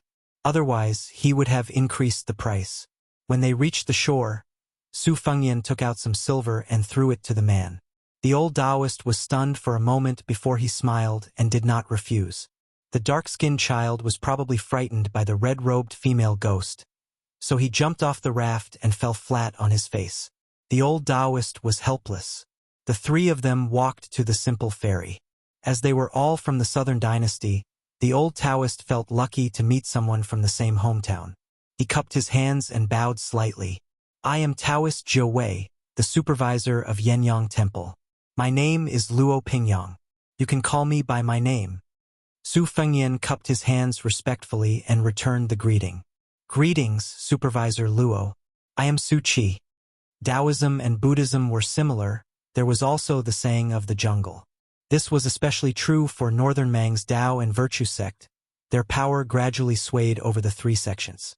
Normally speaking, as a Taoist monastery's great figure, the position of supervisor could be counted on one's fingers. One must possess great merit and virtue to assume. They also had to be proficient in abstinence and ritual, as well as exorcising ghosts. However, judging from the Taoist attire, Su Fengyan knew that this was probably a supervisor of an unknown small monastery. It was hard to say if that Yenyang monastery even had 10 Taoists. At this time, Su Fengyan was carrying a book on his back. His clothes could not be considered beautiful, but they were clean and neat. His face was also elegant and handsome. In terms of bearing, Taoist Luo could not compare to him. It was no wonder that the old Taoist wanted to befriend him. Logically speaking, there should be a wine shop near the ferry. As expected, the child said excitedly, "Master, there is hope there." Hope was the straw pole commonly used in small wine shops. The pole was hung in front of the shop to attract customers. The old Taoist was embarrassed. If there were no outsiders and he knew his disciples well, he would not need to puff himself up at his own cost. He only needed 2 bowls of water to deal with it. The money to cross the river was paid by the young master. If he sat down in the wine shop, he would not have the face to let the strange scholar spend it. However, if he paid for it himself, he would not be able to go to the Tao De Sec's water and land temple after a few bowls of wine. Su Fengyan understood the ways of the world. He immediately said, "After walking for half a day, we have walked for almost 100 miles. We are in the middle of nowhere. If Supervisor Luo doesn't mind, would you like to sit with me? It just so happens that I also believe in old Huang's teachings. Unfortunately, I don't know much about most of them. I hope that Supervisor Luo can help me clear up my doubts." The old Taoist smiled and said, "Young Master Su is interested in Tao. It is a good thing." As they walked slowly, the child secretly sized up this foolish but rich young master. The old Taoist gave him a chestnut and then said to Su Fengyan, "The root of the world is Tao. However, my knowledge is shallow and I dare not boast. I only know a thing or two about the meridian flow and the 8 methods of the spirit turtle. I only know a little about the Tao of refining qi and cultivating Dan." Su Fengyan nodded. The group of 3 sat down at a greasy table outside the tavern and ordered a jar of wine and a few kilograms of cooked beef. In the Liang dynasty, many taverns did not allow the private sale of beef, and slaughtering pigs and cows without permission was even more of a violation of the law. However, in northern Mang there were no such misgivings. The child wolfed down the food. Even if his master was angry, he didn't care. The old Taoist still felt sorry for this disciple of his who had a lot of problems. He smiled apologetically at Su Fengnian and was more reserved. He took a sip of wine and tore a piece of beef into his mouth. His mouth was filled with the fragrance of wine and meat. The old Taoist, who finally tasted meat, was intoxicated. Su Fengnian took down his bookcase and drank slowly. The child looked up and said vaguely, "Master, why are you not in the mood to recite poems and sing songs today?" The old Taoist laughed and scolded. "Do you think you are in the mood for poetry because of your gluttony? There is no end to it." Su Fengnian smiled. The old Taoist hesitated for a moment and then took out a thin book sewn with inferior paper from his bookcase. "This is my poem draft. If young Master Su doesn't mind, you can take a look at it. Although it is called a poem draft, there are many small tunes in it. It does not avoid the slang, so it is not stylish." Su Fengnian was surprised and said, "Then I have to read it carefully. Having good poems to go with wine is a great thing in life." Su Fengnian wiped his hands and took the poem draft. He slowly flipped through the pages. At first glance, the poems were like a talented scholar longing for a beautiful woman. However, there were some small tunes and phrases that even Su Fengnian felt were very interesting. For example, in spring, there were orioles and swallows. Everything was green and full of charm. At first, Su Fengnian could still drink a few mouthfuls of wine and eat a few pieces of meat. However, halfway through the poem draft, he was lost in thought. Liver and intestines are refined 100 times. Iron in the furnace. Riches and honor are like butterflies on the pillow. Scholarly achievements and fame are like snakes in the wine. Old and helpless, the sharp wind is exceptionally cold. The thin snow is especially heavy, blowing and crushing my hut.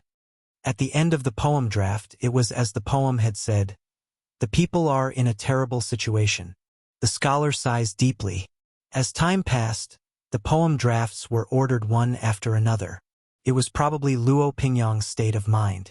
From a talented scholar under the moonlight, he gradually became depressed and helpless in his middle age. Finally, when he was old, he suddenly became sentimental. Su Fengnian closed the poem draft and praised, "If only my second sister were to read this, how good would it be?" The old Taoist priest was confused. He did not have the confidence to begin with and was slightly embarrassed. Su Fengnian silently returned the poem draft and did not speak anymore. If it was 4 or 5 years ago, wouldn't this poem cost him a few thousand taels of silver? This Taoist Jiwei, who had never been recognized in his life, was probably used to running into a wall everywhere. He did not feel disheartened even after taking back his poem. He was already content with a free meal that fell from the sky. Su Fengnian asked, "Does Supervisor Luo know that the dragon tree monk of the 2 Zen temples went to the Tao Te sect?" The old Taoist priest shook his head and said, "I have not heard of it." The old man continued to mock himself. The Liang dynasty has the custom of debating Buddhism and Taoism. If it was in Beimang, a Taoist priest and a monk's debate would be like a chicken talking to a duck. The Taoist priest slapped his thigh and said in annoyance, "Don't mess up the Tao Te sect's water and land temple. If it is a wasted trip, I will be in big trouble." The child curled his lips and said, "You are in big trouble." The old Taoist priest pretended to hit him and the child shrunk his neck. After eating and drinking to their heart's content, they found out that Su Fengnian was also going to the northwest of the Aquarius state and would have a meal along the way. The 3 of them set off together and walked until dusk. It was still desolate and there was no place to stay. They could only use the sky as their blanket and the ground as their bed. After lighting a bonfire, the child was tired and went to sleep early. The old Taoist priest did not forget to say, "A foolish child does not know what is good or bad." After that, Su Fengnian asked a few superficial questions about Taoism. He did not dare to ask too much as he was afraid of embarrassing Supervisor Luo. The Taoist priest Luo Pingyang was hesitant. After making up his mind, he suddenly asked Su Fengnian, "There is something that I don't know if I should say it." Su Fengnian smiled and said, "Say it." Supervisor Luo. The Taoist priest gritted his teeth and said in a low voice, "When I was young, I learned the qi observation technique from a Zhenren. Looking at your face, it seems that someone close to your family has gone there.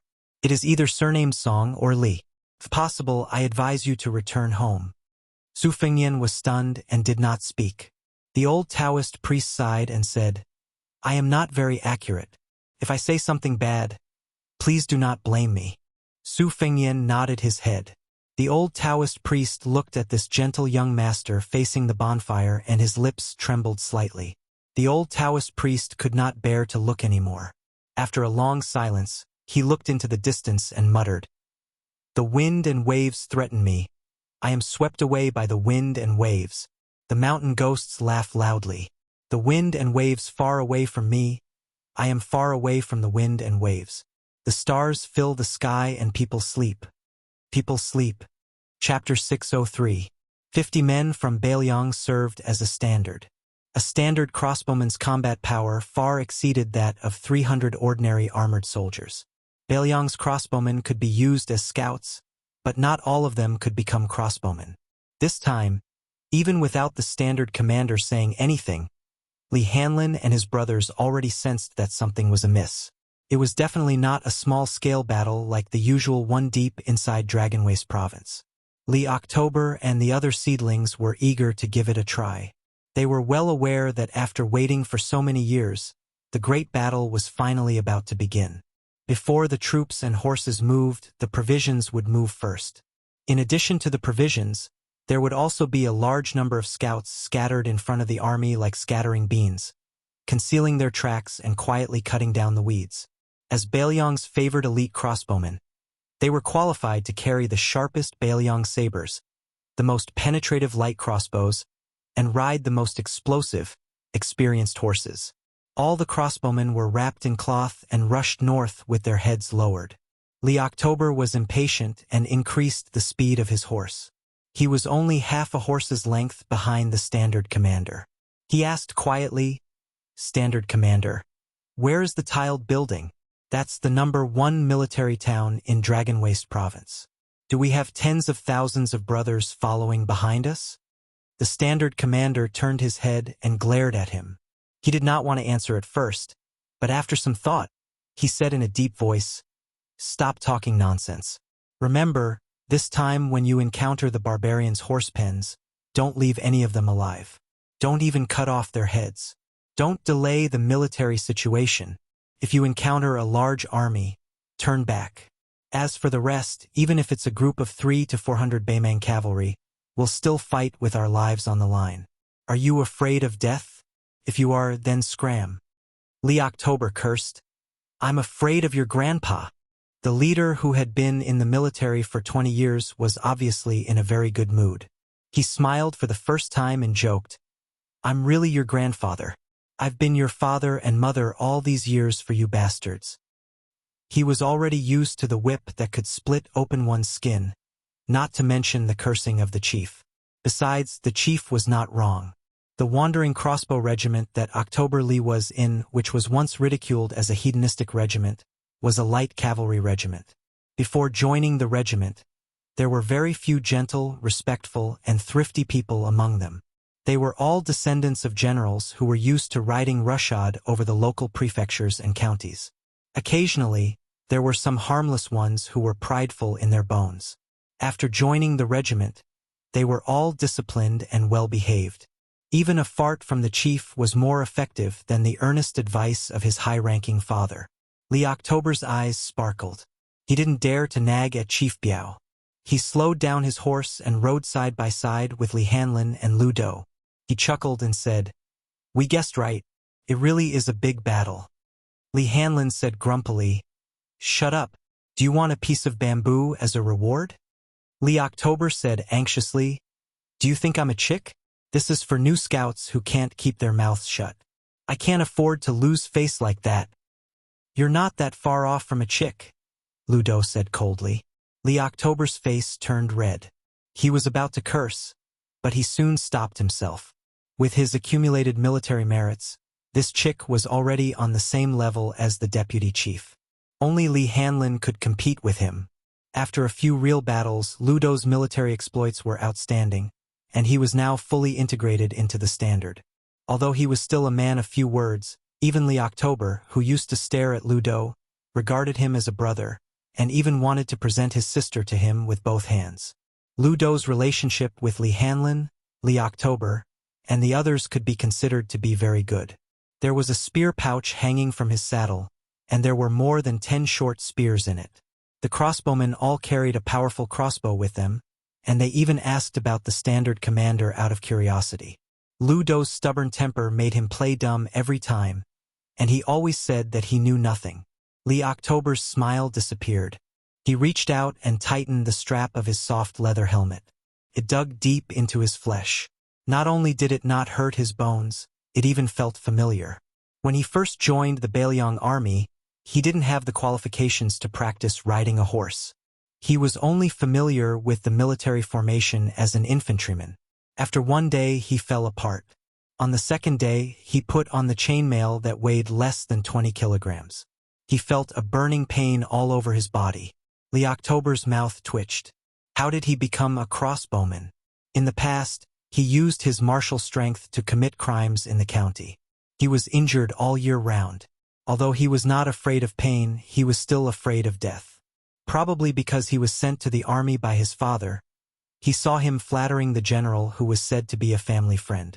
Before they parted, the father and son chatted. Li October even scolded his father for being a good-for-nothing. They were both fourth-rank officials. How could he be a grandson? At that time, his father, who was obsessed with saving face, didn't refute. He just patted Li October's shoulder. Who wasn't afraid of death? But Li October was more afraid of losing face. Maybe from that moment on, Li October wanted to bring home a general in a grand manner. At the very least, he wanted to die in a grand manner on the battlefield. Li October exhaled. His eyes were firm. The western border of Liangmang was famous for being loose on the outside but tight on the inside. They formed a pocket and lured the enemy into the trap. It depended on who had the guts to go to the battlefield and cut off their heads to accumulate military merits. Li October finally encountered the northern barbarians with this mission. It was a group of elite cavalry that was only slightly inferior to the northern Mang's ferocious General Dong Zhuo's Crow Fence. The key point was that there were 200 of them, and the one in the lead wore bright clothes and heavy armor. He didn't have a spear in his hand, only a beautiful broadsword. Li October, who was hiding with Li Hanlin and Lu Dou, knew that this was a Beimang field officer patrolling the border. As long as the relationship between the Beimang royal family members and the nobles was strong enough, they would be given a fancy title. They would borrow troops and horses from the generals to go south. When they returned, they could show off to others.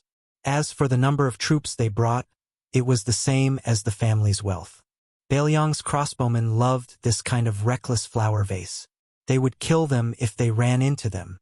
However, they usually didn't have more than 100 cavalrymen protecting them. The 3 cavalrymen who were the first to investigate the situation didn't dare to act rashly. Li Hanlin was the sergeant, so he ordered Li October to go back and report the situation. He and Lu Dou continued to watch from afar. Both sides of Liangmang had their own secret signals. Their whistles were similar to the chirping of birds. However, after 20 years of confrontation, they had learned more or less everything. They had to communicate with each other in all kinds of strange ways. Compared to the jokes made by many lousy scouts during the spring and autumn period, they couldn't be mentioned in the same breath. For example, when the 2 sides launched a surprise attack, they had long been intertwined. Due to the similarity of their secret signals, when they saw each other in person, they almost thought that they were on the same side. The crossbowmen and horse guards of Liangmang's border were, without a doubt, the world's most cunning, as well as the world's best scouts. Li October brought back a military order from the label chief. Since the enemy insisted on continuing to go south, they had to either eat all the meat in their mouths or choke themselves to death. There was no other choice. Although they were called northern barbarians, in fact, most of the people in Gusai and Longyao were the remnants of the spring and autumn period. The faces of the soldiers were almost the same as Beiliang's. Faced with the sudden and silent attack, the 200 Beiliang light cavalry didn't panic. The deputy reined in his horse and turned around. He came to the side of the young royal family member and whispered to him in the language of the royal family. The young man raised his eyebrows. His face was full of ridicule.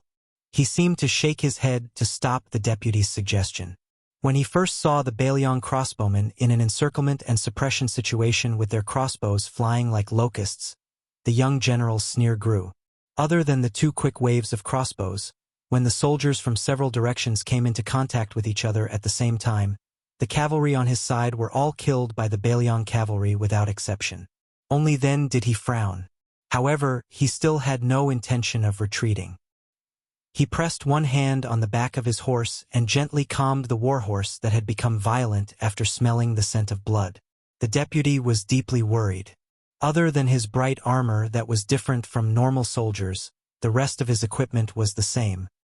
He held a spear in one hand and a saber at his waist. There was a shelf in front of the saddle for weapons. If it was a long journey, hooks could be added to the side or back of the saddle. The crossbow and quiver would be placed there. The young man watched with great interest. He didn't mind at all that his 200 cavalry didn't seize the advantage at all. He even let his personal guards, including the deputy, fight.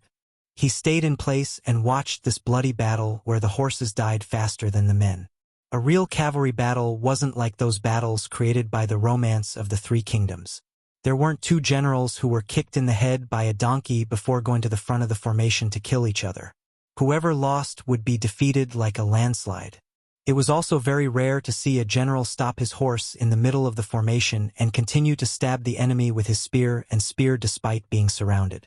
When thousands of cavalry, especially tens of thousands of people, charged at the same time, other than the rain of arrows, what followed was a huge injury that penetrated each other like a knife. Once a rider passed by, they had to do their best to charge forward. Even if the warhorse could pull back a step, they still had to charge forward with all their might. After a spear was stabbed, because the spear was not easy to pull out, they had to abandon the spear and switch to a saber. Only speed could win the impact.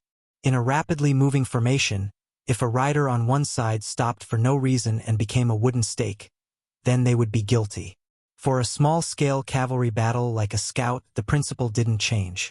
Regardless of whether it was a pursuit or a retreat, speed was still number 1.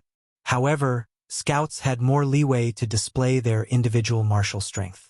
It was a big taboo for a general's armor to be too conspicuous. First, most of the armor was inlaid with gold and silver, making it very flashy but not practical. Second, it was too eye-catching. It was as if they were begging the enemy to kill them. This member of the imperial tent, whose surname was either Yelu or Murong, didn't have this awareness at all. Very quickly, 2 Bailiang crossbowmen, who looked like sergeants, tore through the already thin formation and charged forward. The young cavalry general wasn't in a hurry to draw his blade. He waited until a Bailiang blade chopped down before drawing his blade. Like a shocking rainbow, the bold blade knocked away the cold blade and took the opportunity to cut off the crossbowman's arm. He then lifted it up and cut open the crossbowman's neck. Blood flowed like a stream. He didn't stop and cut off his cheek. His majestic horse didn't move. In an instant, the dead sergeant's horse brushed past him. Before he put away his blade, he didn't forget to use the tip of his blade to lightly poke and push the undying sergeant's corpse off the horse. He didn't even look at the corpse. The series of continuous moves were very flashy, but in the end, he still killed someone. He had a high level of martial arts which far exceeded the scope of cavalry, so he had the qualifications to do so. He shook his wrist and performed a beautiful spinning blade. Using the language of the southern dynasties, he smiled faintly and said, "It's also the world's most famous curved blade. It turns out that the Bailiang blade is only so. Chapter 604. Horse battles emphasize speed and forsaking swords for sabers, especially Liang Mang's standard sabers. Both sabers had a slightly curved back and used the charging force of the horse to push out. When it came into contact with the enemy's body, the blade could instantly create a huge and continuous curved slide.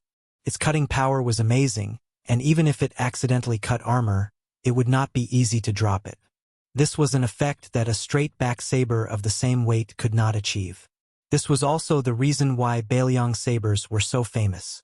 A Beiliang saber's curvature, thickness, and weight were all almost perfect. Beimang sabers were almost completely copied Beiliang sabers, except that the blade was longer and the curvature was greater. Of course, a straight-back saber was better when fighting on foot. However, whether it was Beiliang's 300,000-strong cavalry or Beimang's men who could control bowstrings, who didn't use cavalry to resolve all battles. The battle was on the verge of breaking out, and no one could escape. Both sides only had 300 people, and their formation was far from solid. Because Beiliang crossbowmen had taken the initiative to launch a sneak attack, they successfully killed 30 or so Beimang cavalry. The latter could not immediately gather their forces on the front lines, and when the second wave of contact occurred, there were still 60 or so Beimang cavalry who could not use their sabers effectively. Therefore, in the battle after that, it was still the Beiliang crossbowmen who had the advantage. According to White Shirt Chen Jibao's famous military strategy, the accumulation of advantages was done bit by bit. As long as the general did not make any big mistakes, the outcome would be decided from the start. The Beimang royal squeezed his horse's belly.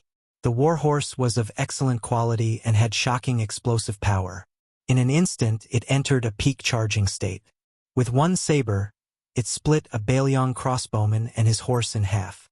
The speed of the saber and the strength of the saber could be seen. The battle was not as noisy as the commoners imagined, only deathly silence. It was like this when people were killed, and it was even more so when people fell off their horses. Li October's eyes were completely bloodshot. In terms of individual strength, the crossbowmen were a level higher. However, after the young Beimang general joined the battle, he easily left behind 7 or 8 Beiliang cavalry corpses wherever he went. The crossbowman pulled out a saber from ahead and charged without hesitation at the young Beimang cavalry general. In every battle to the death, the general would die first, then the lieutenant, and finally the sergeant. This was the law of Beiliang. He was the highest official here, and there was no reason not to die. If he had only been fighting for the title of an official all these years, he would have become a general long ago and retired to the northern Liangzhou county outside the border to enjoy his retirement. After brushing past each other's shoulders, the cavalry general's cavalry general, with his saber and saber. This Beiliang cavalry general. Not only was the area between his thumb and index finger dripping with blood, a large chunk of flesh was even hacked off from his shoulder by a northern Mang blade. However, this old soldier still hacked down a northern Mang cavalry behind a youngster in passing. After rushing out several dozen steps, he turned around and continued his charge. The second time the two horses brushed past each other, the cavalry general's armor was broken, and his intestines were hanging from the saddle. The cavalry general turned around and charged again. He tore off a piece of his shirt, twisted it, and tied it to his waist. He then continued to charge expressionlessly. Li Hanlin, who had already killed 4 enemy cavalry, saw this scene. He gritted his teeth and galloped away, ignoring the pursuit. The young Beimang general, Huang Zhou, cut the cavalry general in half. He turned to look at the corpse rolling on the ground and sneered, "Trash! I'm not going to play with you this time." He then raised his head and looked at the situation, thinking about how to pick a few more fellows worth playing with. He didn't care how many of the 200 cavalrymen he had with him would be left behind. Li Hanlin jumped up from his horse when he was 10 steps away. He held his saber with both hands and slashed at the bastard's head. The man casually raised his saber to block and retreated a few steps with his horse. But that was all. He sneered and didn't take advantage of the fact that his opponent didn't have a horse. He simply jumped off his horse and fought at the same time. A Beiliang crossbow arrow was aimed at his face. He grabbed it without turning his head, twisted it, and threw it to the ground. Li Hanlin spat out a mouthful of blood and stared at his opponent. Li Hanlin was stunned when he saw the horse pass by. It was Lu Daodu. Lu Do bent down and lifted Li Hanlin onto the horse's back, while Lu Do himself dismounted from the horse and rushed towards the northern barbarians. At the same time, he threw out a short spear. The young man who killed the crossbowman didn't use his saber. He was very conceited and wanted to grab the short spear. Unfortunately, he didn't succeed.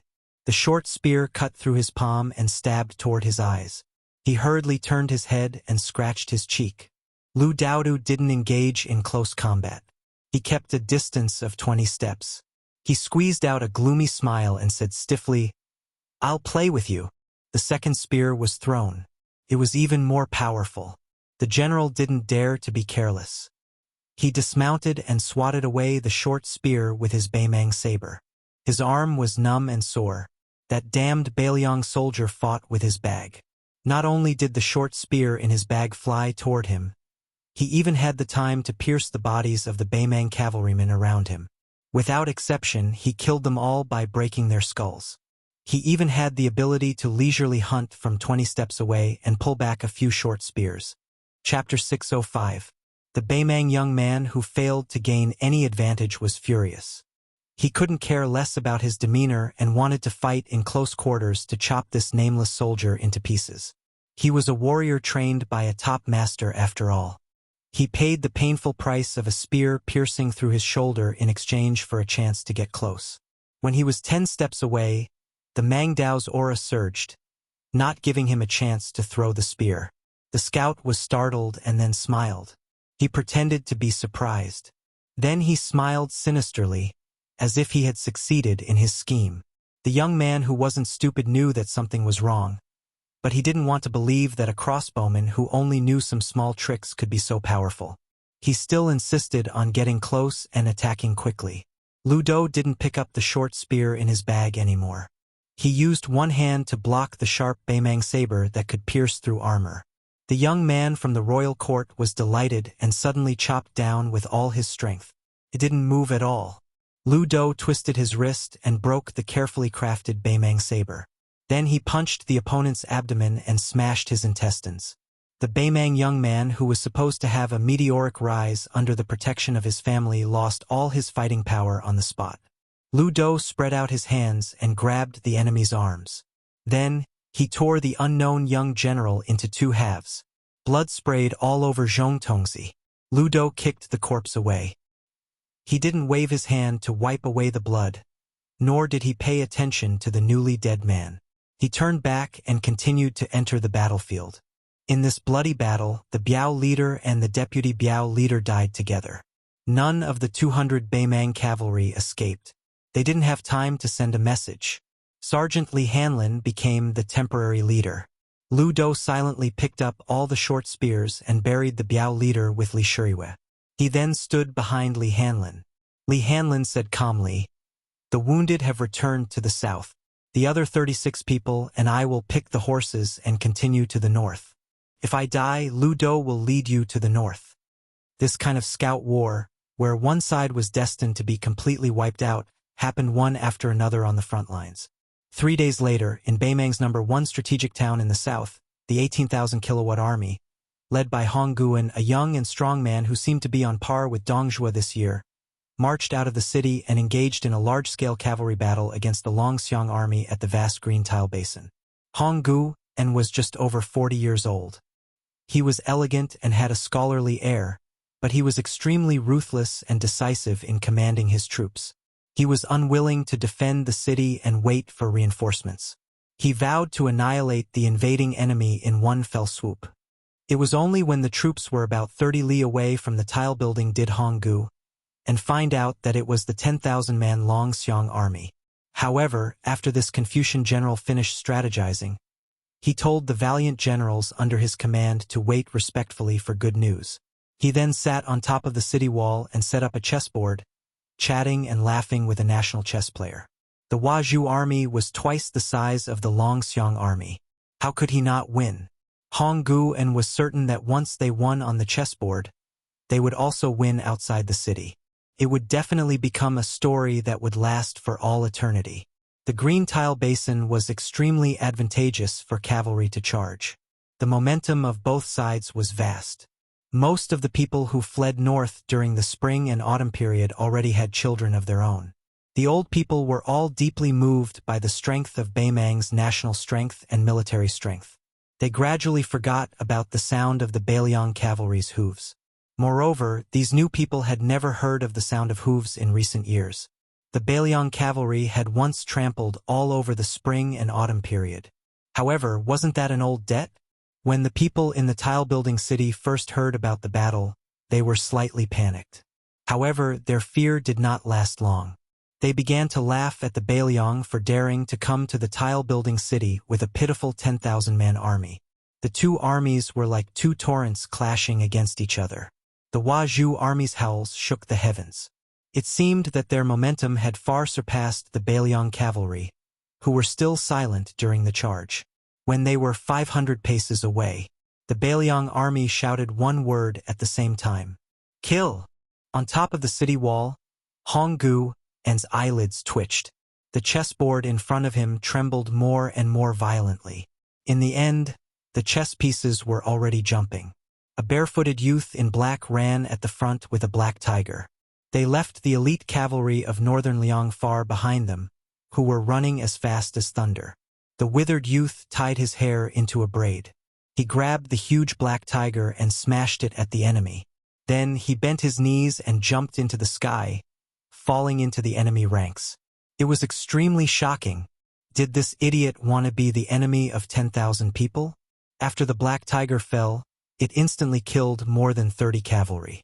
The black-clothed youth, who did not wear any weapons or armor, only ran in a straight line. Those who collided with him were all partially dead. The Huazhu army had cultivated a cavalry that specialized in killing enemy generals and brave men. There were about 300 of them. They were all dressed in ordinary armor, but they were tall and sturdy, strong and agile. They came from famous Jianghu families and were extremely good at fighting. However, even if they were divided into 10 groups and the 300 men were urgently transferred to one place to block or chase the black-clothed youth, they still let him pass through most of the Huazhu army. After the two armies mixed, the pressure on the youth was greatly reduced. He was like a fish in water, rushing straight to the city gate on the northern highlands of the Green Tile Basin. A man and a tiger ran to the city gate. The youth stepped on the back of the black tiger and jumped to the top of the city gate. After asking the dumbfounded Hong Gu a question, he pulled the latter's head out of his body. This was the Battle of the Green Tile Basin. When the second son of Rentu, Su Longxiang, stepped onto the stage for the first time, he slaughtered the Liang dynasty into an empty city. The Bailiang cavalry's hooves were like thunder. 10,000 Longxiang army, 10,000 thunder.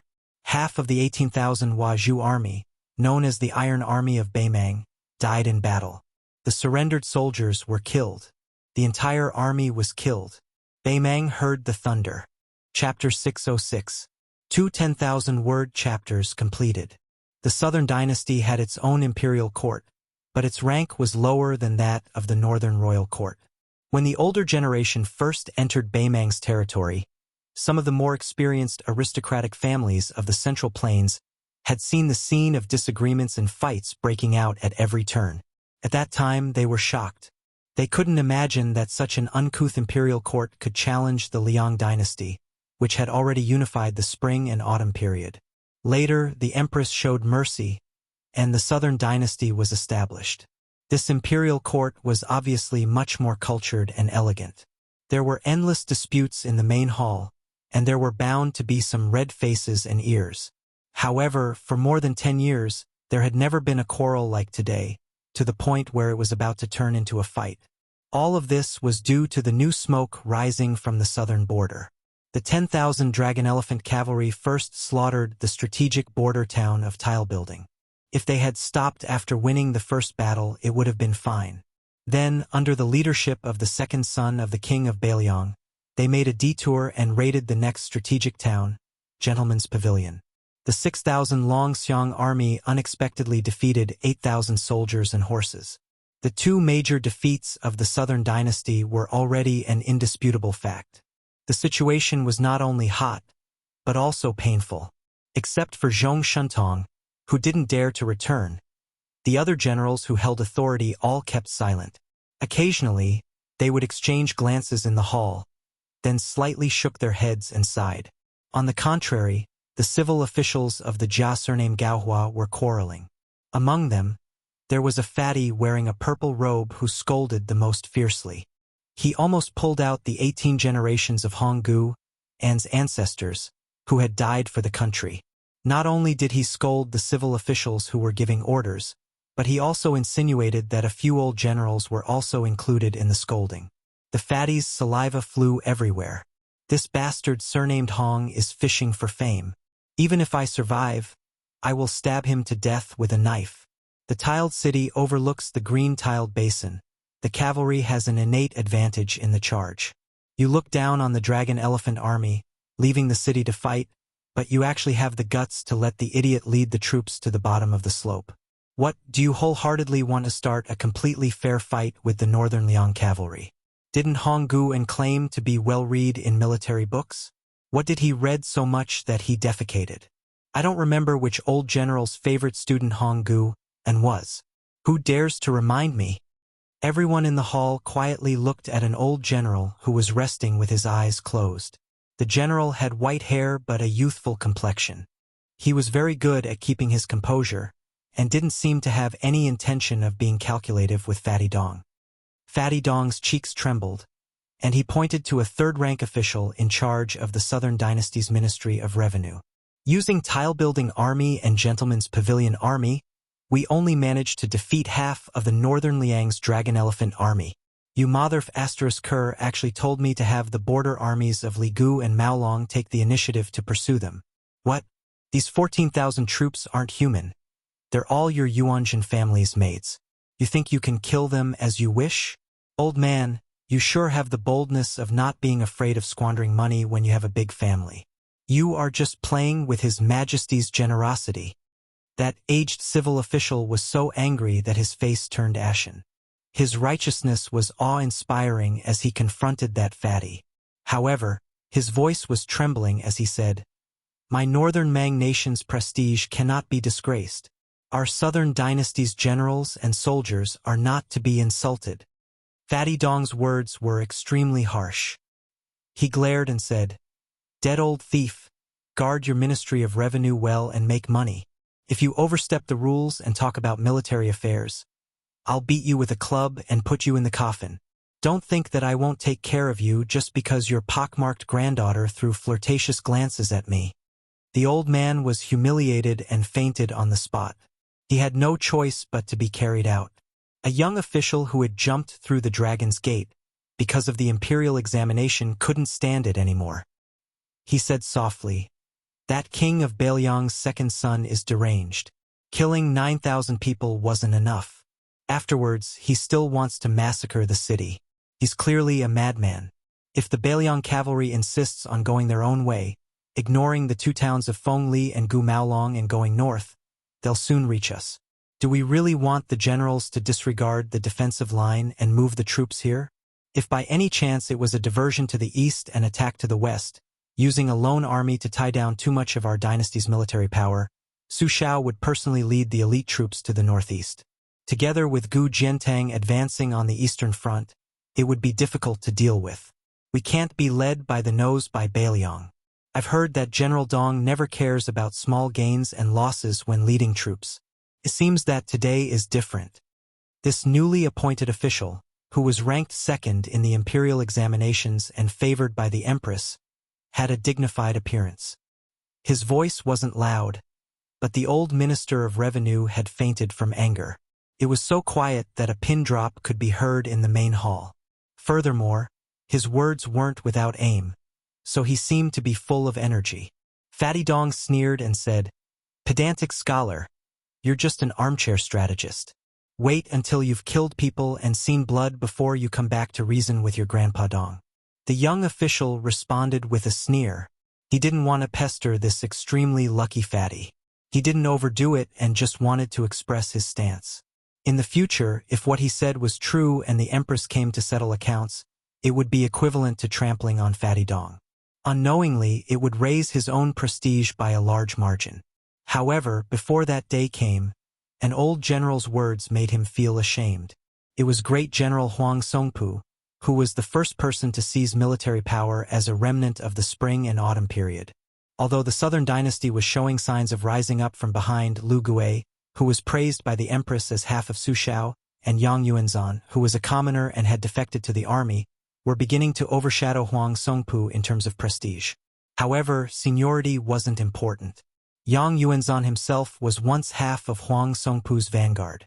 Furthermore, only old General Song was willing to discipline Dong Zhuo, the devil incarnate.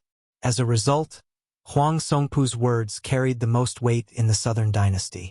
Hong Guan, who had caused this disaster, was under great General Huang Songpu.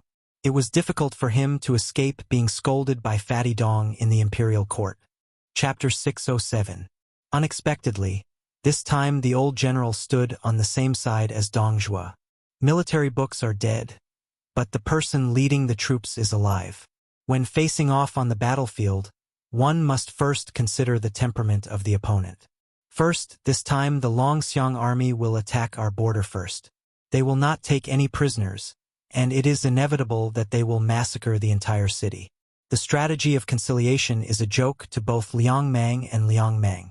Second, as Dong Zhuo said, the Longxiang army's original intention was to take a detour and take over Tile-Building Gentleman's Pavilion, Ligu, Maolong, and the other 4 towns.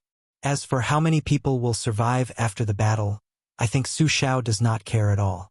That young man with astonishing martial strength will not care even less.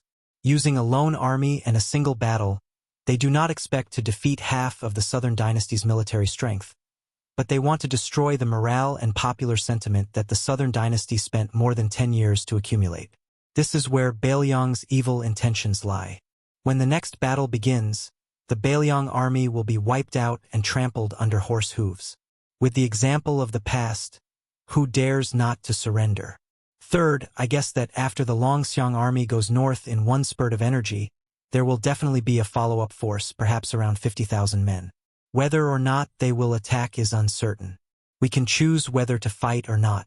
If the Longxiang army swallows Ligu and Maolong, then we will really have to fight. If they can't, then we can catch our breath. As for what Assistant Minister Liu is worried about, the Bailiang army wants to tilt our border forces to the west and tear open a hole for the army to advance from the northeast. Of course, it is not impossible. However, Assistant Minister Liu may not know that in order to prevent the Bailiang army from merging with Gu Jiantong's eastern front, the central front has been a large pocket. Even if the Bailiang army allows them to advance 800 li in one go and fill it with 160,000 men, they may not be able to fill it afterwards. If it really comes to that point, it will not be us or even the king of Bailiang and Gu Jiantang who have the final say.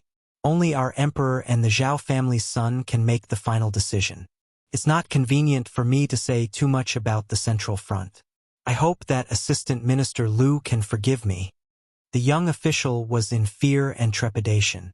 He was also proud that Huang Songpu, the king of the southern courtyard, had personally explained his doubts. He cupped his hands and said in a deep voice, "Lu Shu's knowledge is shallow." As the king of the southern courtyard, Huang Songpu was nominally in charge of 400,000 soldiers in the southern dynasty. However, the empress had always supported the Beimang generals and preceptors. They each had their own system and restricted each other. Moreover, Huang Songpu had gradually retreated behind the scenes in recent years. The so-called title of the king of the southern courtyard would sooner or later belong to someone else. If it were not for the urgency of this war and the need to intervene, he would have already faded out of the southern dynasty. Huang Songpu had never been on good terms with the 2 generals, Lu Gui and Yang Yuanzhan. He also did not have a good impression of Dong Zhuo. It was only when the situation was truly chaotic that Huang Songpu felt that he was unable to make ends meet. This was especially so after the death of the only one he could rely on, Hong Guan, which made the old general even more disheartened. A clan leader of the Jia sect frowned and said, "Since that lone army wants to attack Ligu Maolong regardless of the consequences, are we just going to let the remaining 4,000 Bailiang cavalry run amok in the territory?" Everyone knew that Lu Gui had a good relationship with the fat man. However, seeing the fat man's eyes darting around, the tall and mighty old general could not help but feel angry. He approached the fat man and gave him a hard kick. "You scoundrel who doesn't wake up early if there are no benefits. You've already spilled a few caddies of saliva. Aren't you just trying to solve this mess? Even the great king of the South Courtyard has spoken up for you. Why didn't you take advantage of the situation this time?" Dong Zhuo had a troubled expression. The 4,000 Long Xiang army is still manageable. However, that person, 2-second son, is really troublesome. If the two sides face each other and he comes to take the head of a general from an army of 10,000 and kills me, my two beautiful daughters-in-law will become widows. Won't they cry themselves to death? Lu Gui raised his leg and was about to kick again when the fat man hurriedly jumped away. The old general laughed and scolded. Your family's daughters-in-law are the daughter of the mountain master of Bing Ti Mountain. Do you think you don't have powerful thugs by your side? If you don't dare to go to Bing Ti Mountain and call for help. It's best if you bring that person with you to Ligu.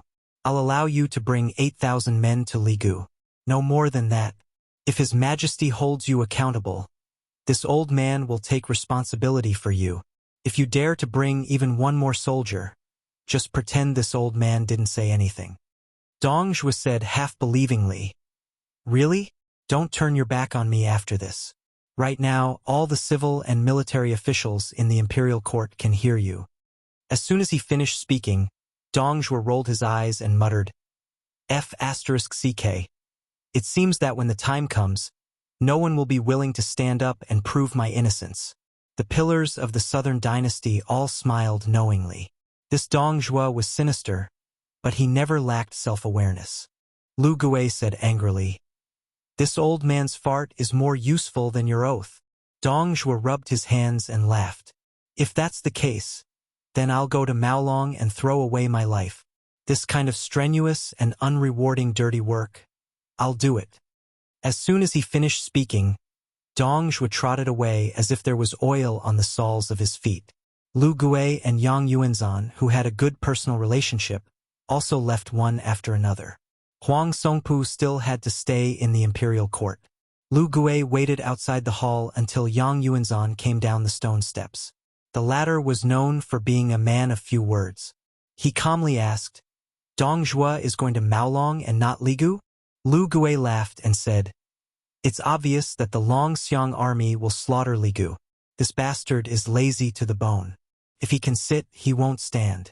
If he can lie down, he won't sit. Yang Yuanzhan smiled old-fashioned. Lu Gui suddenly asked, What do you think of that person who slaughters the second son? Yang Yuanzhan said indifferently, On the battlefield, there is no immortal enemy. Dong Zhuo ran out like a wisp of smoke and did not forget to look back at the hall. He dug his ears and sighed. It's so F***king noisy. Alas, when can I be the only voice here? Tao De sect was built at the beginning of the Yellow River.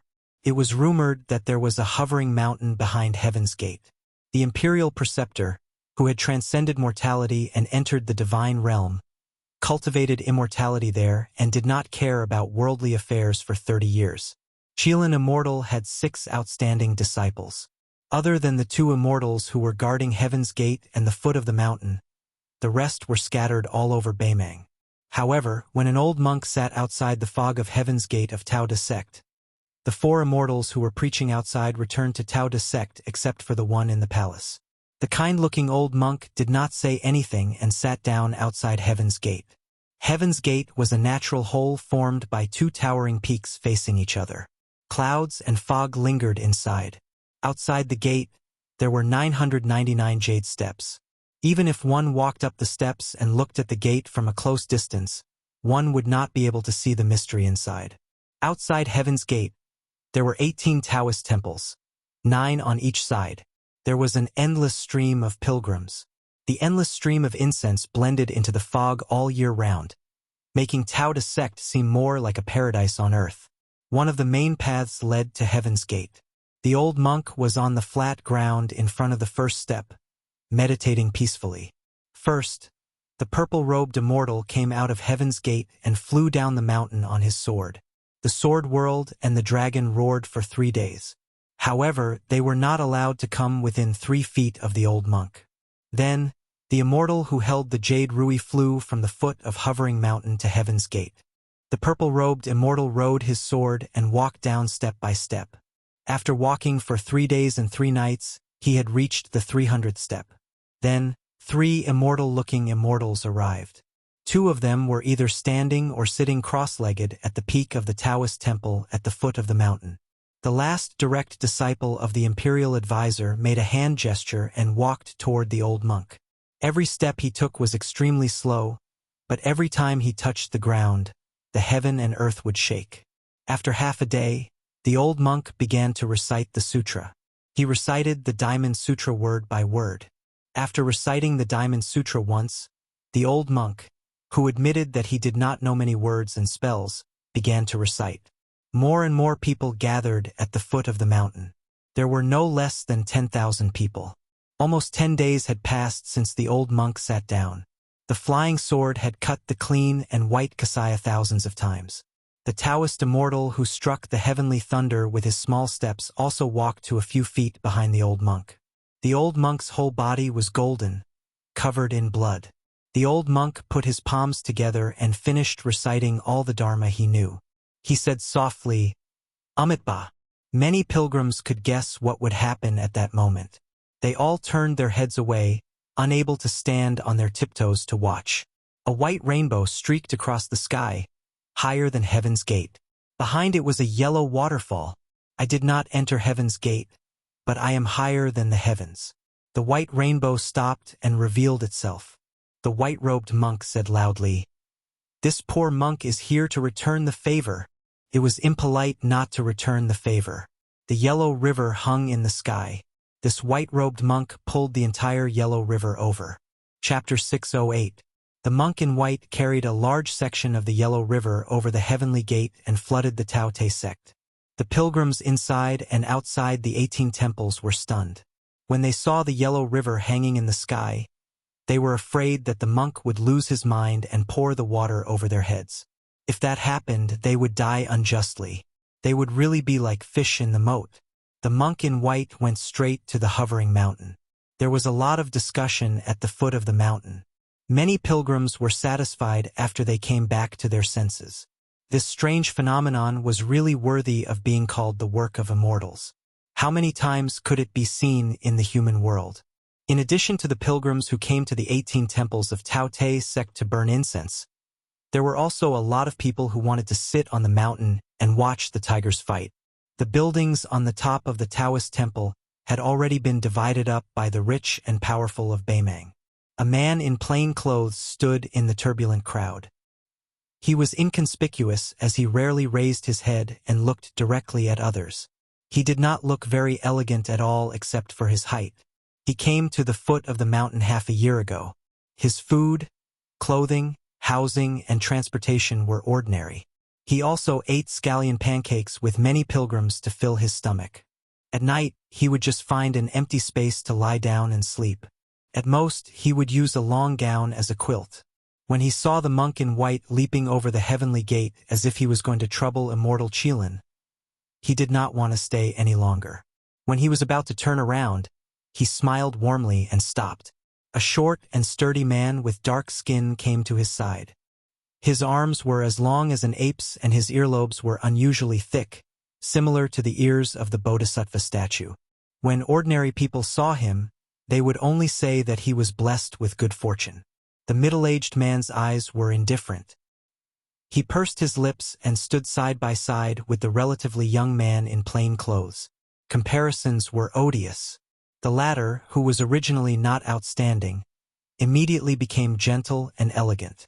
He smiled and said, "I knew you would come, but I didn't expect to see you again." The dark-skinned man grunted in agreement.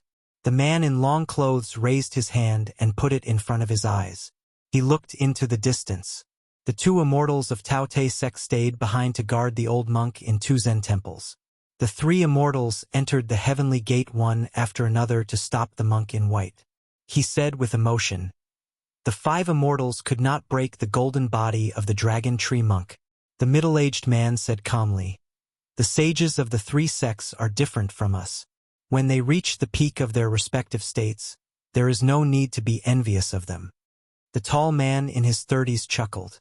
"I thought you were going to tear that yellow river apart." The man shook his head and said, 5 spiritual masters ganged up on the dragon tree eminent monk. As a disciple, Li Shaoxin returned the courtesy to the Tao Te sect. Even if he set up a bigger scene, it wouldn't be too much. From the looks of it, the 2 Zen temples were in the right, while the Dao sect was being unreasonable. I'm just here to watch the show. The man in his 30s retracted his gaze. He actually had a pair of pupil-less silver-white eyes. He rejoiced in their misfortune and said, "With this downpour, the Dao sect has become a pond. Our northern Mang Daoist sect has lost all of its face. If the imperial preceptor doesn't make a move, how will he have the face to exterminate the Buddha?" The man didn't have the leisure to laugh at others like the man beside him. His words were as plain as ever, never deliberately giving others the feeling of thunder on the ground. "Then I don't know." The Dragon Tree Holy Monk explained the Diamond Sutra in simple terms. "It's a pity that you didn't hear it." The man frowned and said, "Hong Jingyan, the Dragon Tree Eminent Monk studied the Diamond Sutra his whole life and achieved the Buddha golden body. Yet you want to grasp everything in your hands. It won't be beneficial to your martial arts attainments in the future. Instead, it will be harmful." The silver-eyed man called Hong Jingyan laughed self-deprecatingly. "Anyway, I can't beat you no matter how much I practice martial arts. It's better to learn some fancy skills that can scare people. Look at Li Chungang from the Liang dynasty who borrowed his sword and Li Shaoxin who hung on the river. It'll be talked about in Jianghu for 40 to 50 years. The man didn't seem to understand the ways of the world. He said, "How to persuade is my business. How to do it is your business." Hong Jingyan couldn't help but laugh. If you really want someone to do something, who dares to not do it? The honest man dismissed it with a smile. Hong Jingyan, who was knocked down from the 4th place in the world by the white-robed Luo Yang, suggested, "Let's eat something?" The man nodded and said, "We left in a hurry and didn't bring any money. I'll pay you back later." Hong Jingyan moved his feet and didn't know whether to laugh or cry. "You're actually arguing with me about this?" He didn't expect the man to say bluntly, "Our friendship isn't at that level." Hong Jingyan laughed heartily and didn't insist on his opinion. There was a Taoist temple nearby that had vegetarian dishes, but it was overcrowded. The two waited patiently. During this time, the man was bumped by a careless pilgrim and didn't move at all. However, the burly pilgrim stumbled and he reached out to support him. The pilgrim came to the Dao sect to burn incense and ask for money. He wasn't a good person who sincerely believed in Taoism. After being humiliated, he was about to get angry. However, when he saw a man whose physique was not inferior to his, he cursed and left. The middle-aged man turned a deaf ear to him. Hong Jingyan was familiar with his temperament and was used to it. The two waited for a table and Hong Jingyan ordered 2 bowls of noodles. They sat opposite each other and buried their heads in the noodles. Hong Jingyan sucked the noodles into his mouth and asked vaguely, "Step by step, the 3 realms of Diamond Finger and Celestial Phenomenon, what's the difference between them and the 2 Zen temples Invincible Vajra, Immortal Qilin's Shen Finger and Chao Chongqing's Celestial Phenomenon? Moreover, the realm of martial arts is like Dong Tai's Shen Finger. It's not quite the same as ours." The man finished his noodles and put down his chopsticks on the bowl. He shook his head and said, "I'm not good at reasoning. If you're willing, we can fight." "Fight with you?" Hong Jingyan didn't respond at all. He answered his own question and said calmly, "I can carry the Yellow River to cross the Heaven's Gate. Of course, it'll be more difficult. But Li Dang has to follow the rules. He won't pour the Yellow River over everyone's head. He's unwilling and he doesn't dare. If it's me, I'll do whatever I want." Taoists pay attention to the presence of deities. If a monk wants to become a Buddha, he must first have Buddha in his heart. In the end, the people of the 3 sects all borrowed power. Since they borrowed something from the heavens, it's like a commoner borrowing money. They'll be soft-hearted and feel uncomfortable all over. Those who dare to be extravagant will become unorthodox or wild fox Zen. In the end, their immortality and freedom aren't really free in my opinion. As for the Confucian school of sacrificing oneself for righteousness, it's even more like a scholar's cage. In the end, it's only the martial arts who prove their Tao through strength that's refreshing. The man frowned and said, "You still haven't gotten to the point." Hong Jingyan, who didn't have any edge to speak of today, laughed softly and said, "Let's not talk about this. Give me a definite answer. When the 2 countries are at war again, I'll go to your place to stay." The middle-aged man didn't comment. Hong Jingyan didn't feel that he was being neglected or underestimated. He leaned lazily on the back of the chair and said slowly, "His Majesty has been purging the Jianghu for many years. It's time for flowers and fruits to blossom. When the time comes, there will be many outstanding Jianghu people like the Sword Emperor of Shishu on the battlefield.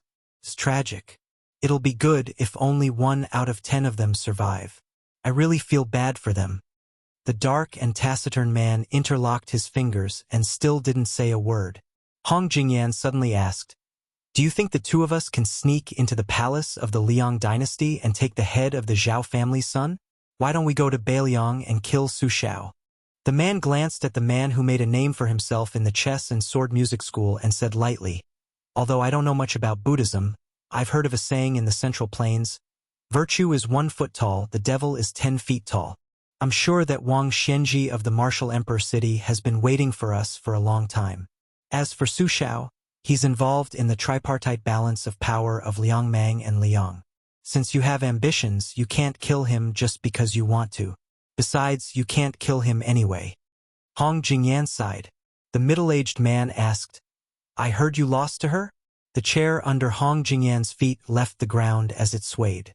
This man, who had once watched the devil grow up in Luoyang, said with a calm expression, "I lost. She paid a big price. She destroyed 126 acupoints and was heartless. She was a living dead. Later, she was shattered by Dong Tai's sword aura. She won't live for long." The man was a little regretful. He stood up and left the Taoist temple. Hong Jingyan was silent for a long time. Finally, he exhaled a long breath. His whole body was soaked in cold sweat. A woman wearing a veil hat and holding a pipa walked in. She sat quietly beside Hong Jingyan. She lifted the veil hat and revealed half of her face. Hong Jingyan glanced at her and asked for a bowl of vegetarian noodles from the Taoist temple. He said, "He can owe me, but you can't." The half-faced woman had a tender face and an old voice. She was as hoarse as an old woman. "She's not dead yet. How are you going to settle your debt?" Hong Jingyan sneered. "Are you and your lover, Zhong Liang, qualified to collect debts from me?" The woman pressed a string of the pipa in an instant. Hong Jingyan stretched. "Don't be angry with me. You haven't eaten vegetarian noodles and you're already full? Look at how tactful I am. I can't beat that guy, so I'm treating him to a meal." The number of people Hong Jingyan couldn't beat could be counted on one hand. And the Maha Bodhisattva who could make Hong Jingyan feel as if he was facing a great enemy had already crossed the Yellow River and headed to the Arctic tundra. Chapter 609. Enjoying happiness together was a rare good thing. Taking a step back, having someone to bear hardships with was not bad either. The supervisor of the Yenyang temple had this kind of mentality. Eating and sleeping in the open with the scholar surnamed Su, it was a fortunate thing for him to have a companion to chat with on this trip. Jue Taoist Luo Pingyang was confident in his ability to read people's faces. Although the scholar's face and aura did not match, revealing an unfathomable oddity, no matter how bad he would not be a bad person. Besides, he and his disciple were not worth the effort of others to swindle and cheat them. Even if they made meat buns, it would not be more than 200 caddies of meat. Over time, some small secrets were no longer hidden. Su Fengyan gradually knew that this unknown supervisor of the small Taoist temple was very attentive in teaching. He taught his disciple how to practice qi along the way. About a few times when they stopped at a place to rest, Su Fengyan paid for it out of his own pocket. The old Taoist did not mind him watching and listening. Today, the young disciple followed his master's instructions and sat cross-legged in the shade of a rock by the Ruoshui River. His legs were crossed in the Vajra posture of Buddhism, which was the wishful posture in Taoism. The old Taoist carefully fished out a few yellowed books from the book box and handed them to Su Fengyan. He stroked his beard and smiled. "To tell you the truth, when I was young, my family was well off and I read many books. There was an elder in my family who liked Elder Huang and studied Taoism.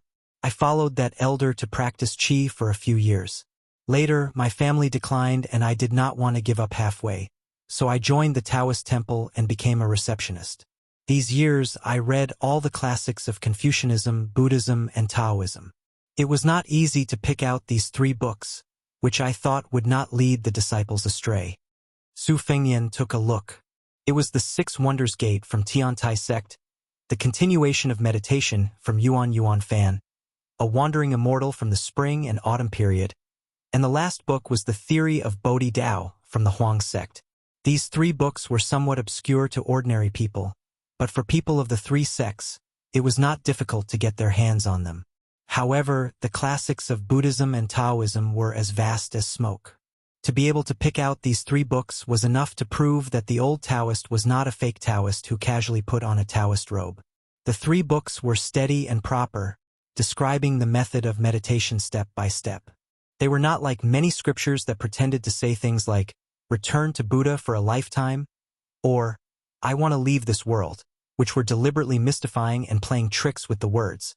Of course, if director Luo wanted to rely on these 3 books that anyone could buy and copy at home to cultivate the method of immortality, it was definitely a fool's dream.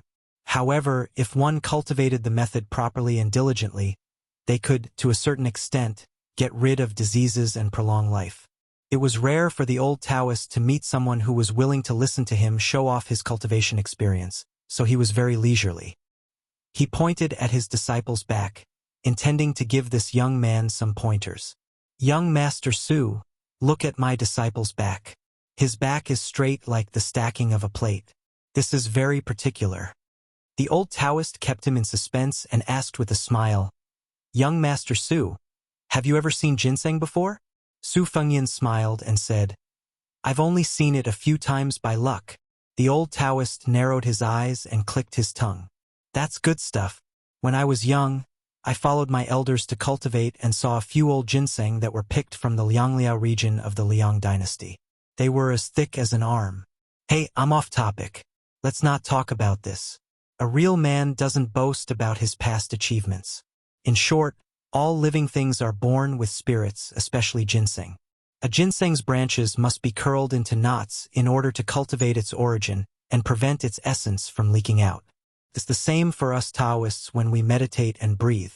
Also, when we meditate, we have to gently lick our tongues against the roof of our mouths, and babies who haven't grown teeth yet fall asleep. All in all, these are just the foundation of cultivation. In fact, they haven't crossed the threshold yet, so it's difficult to enter the room. This poor Taoist has read all kinds of books, and whenever I have spare money, I'll buy books from the broken-down aristocratic families. In the books, there are thousands of beauties. This poor Taoist is an outsider who only wants to find immortality in piles of paper. After so many years, I don't dare to say that I've really cultivated anything. Taoism relies on breathing and qi, and there's a saying that there are 12 floors. However, this poor Taoist has only cultivated 5 or 6 floors. Alas, that's why there's a saying that cultivating is like entering Shu, and it's really as difficult as ascending to the heavens. Some people who burn incense praised me as a Taoist master and an immortal. It's really shameful. This time, Taoist Master Qilin spread a rumor that the Taoist sect is going to repair the Taoist canon and gather all the Taoist books in the world. I'm not afraid that young Master Su will laugh at me, but this poor Taoist is not going to the Water and Land Taoist Temple. I just want to go to any of the Taoist temples in the Taoist sect to help with the chores. Not to mention other things, I'll be satisfied if I can take a few glances at some of the incomplete books.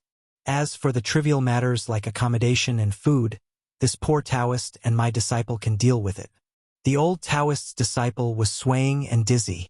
He was exhausted physically and mentally and was about to fall asleep. He looked like he was powerless to sit still. The old Taoist was very nervous. He whispered to Su Fengnian, "This poor Taoist disciple's innate talent is not bad. It's 10,000 times better than this poor Taoist. Look at him, this is the sign of his sea of qi rising. No matter when he opens or closes his eyes, there will be scenes of fireflies or hooks and chains.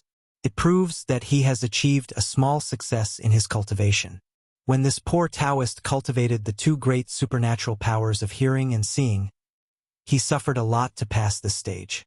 At first, he recklessly used guarding intent to upper dantian. For a moment, his face was flushed red and he thought that he had achieved a success in his cultivation.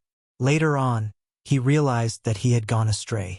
Now that I've returned to teach my disciple the mental cultivation method, he won't take too many detours. Taoist Master Luo was talking excitedly.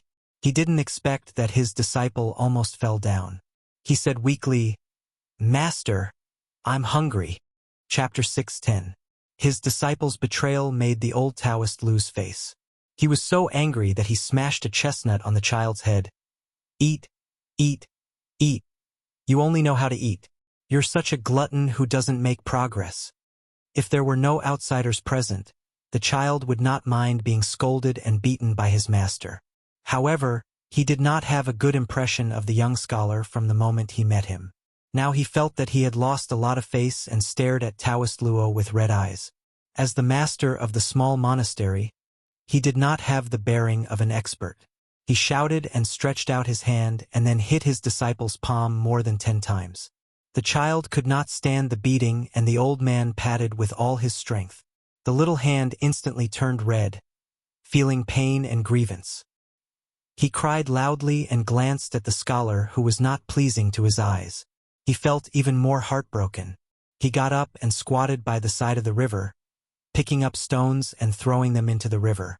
The old Taoist said to Su Fengyan sincerely, "In Taoist cultivation, even if you see fireflies and chains, if you do not follow the right path, you will still be regarded as a light and shadow door by the Zen sect.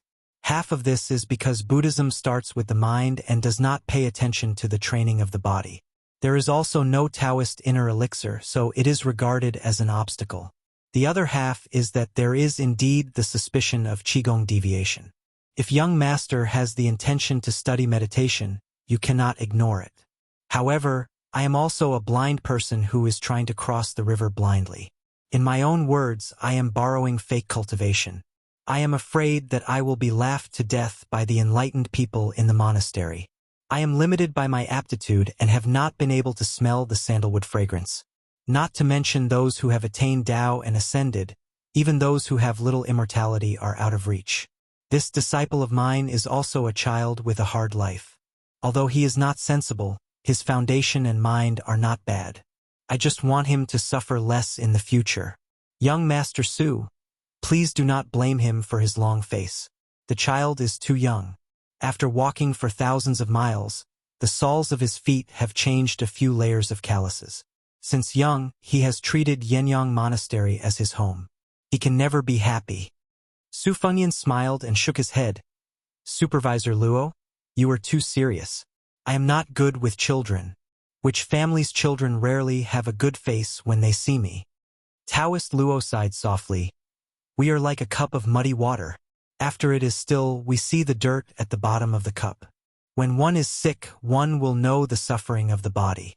When one is healthy, one will be busy in the midst of chaos."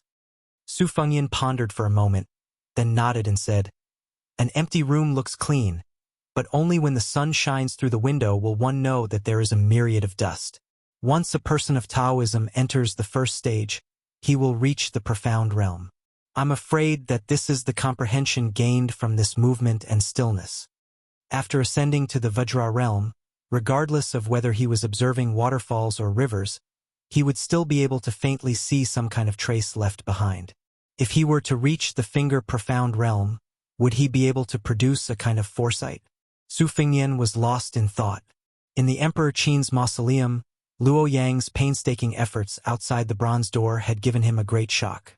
Taoist Luo pondered for a while, then said with a face full of fascination, "First stage, I dare not think about it." The three of them had been walking northwest along the Ruo River. Every time they stopped to rest, they would sleep by the water under the starry sky.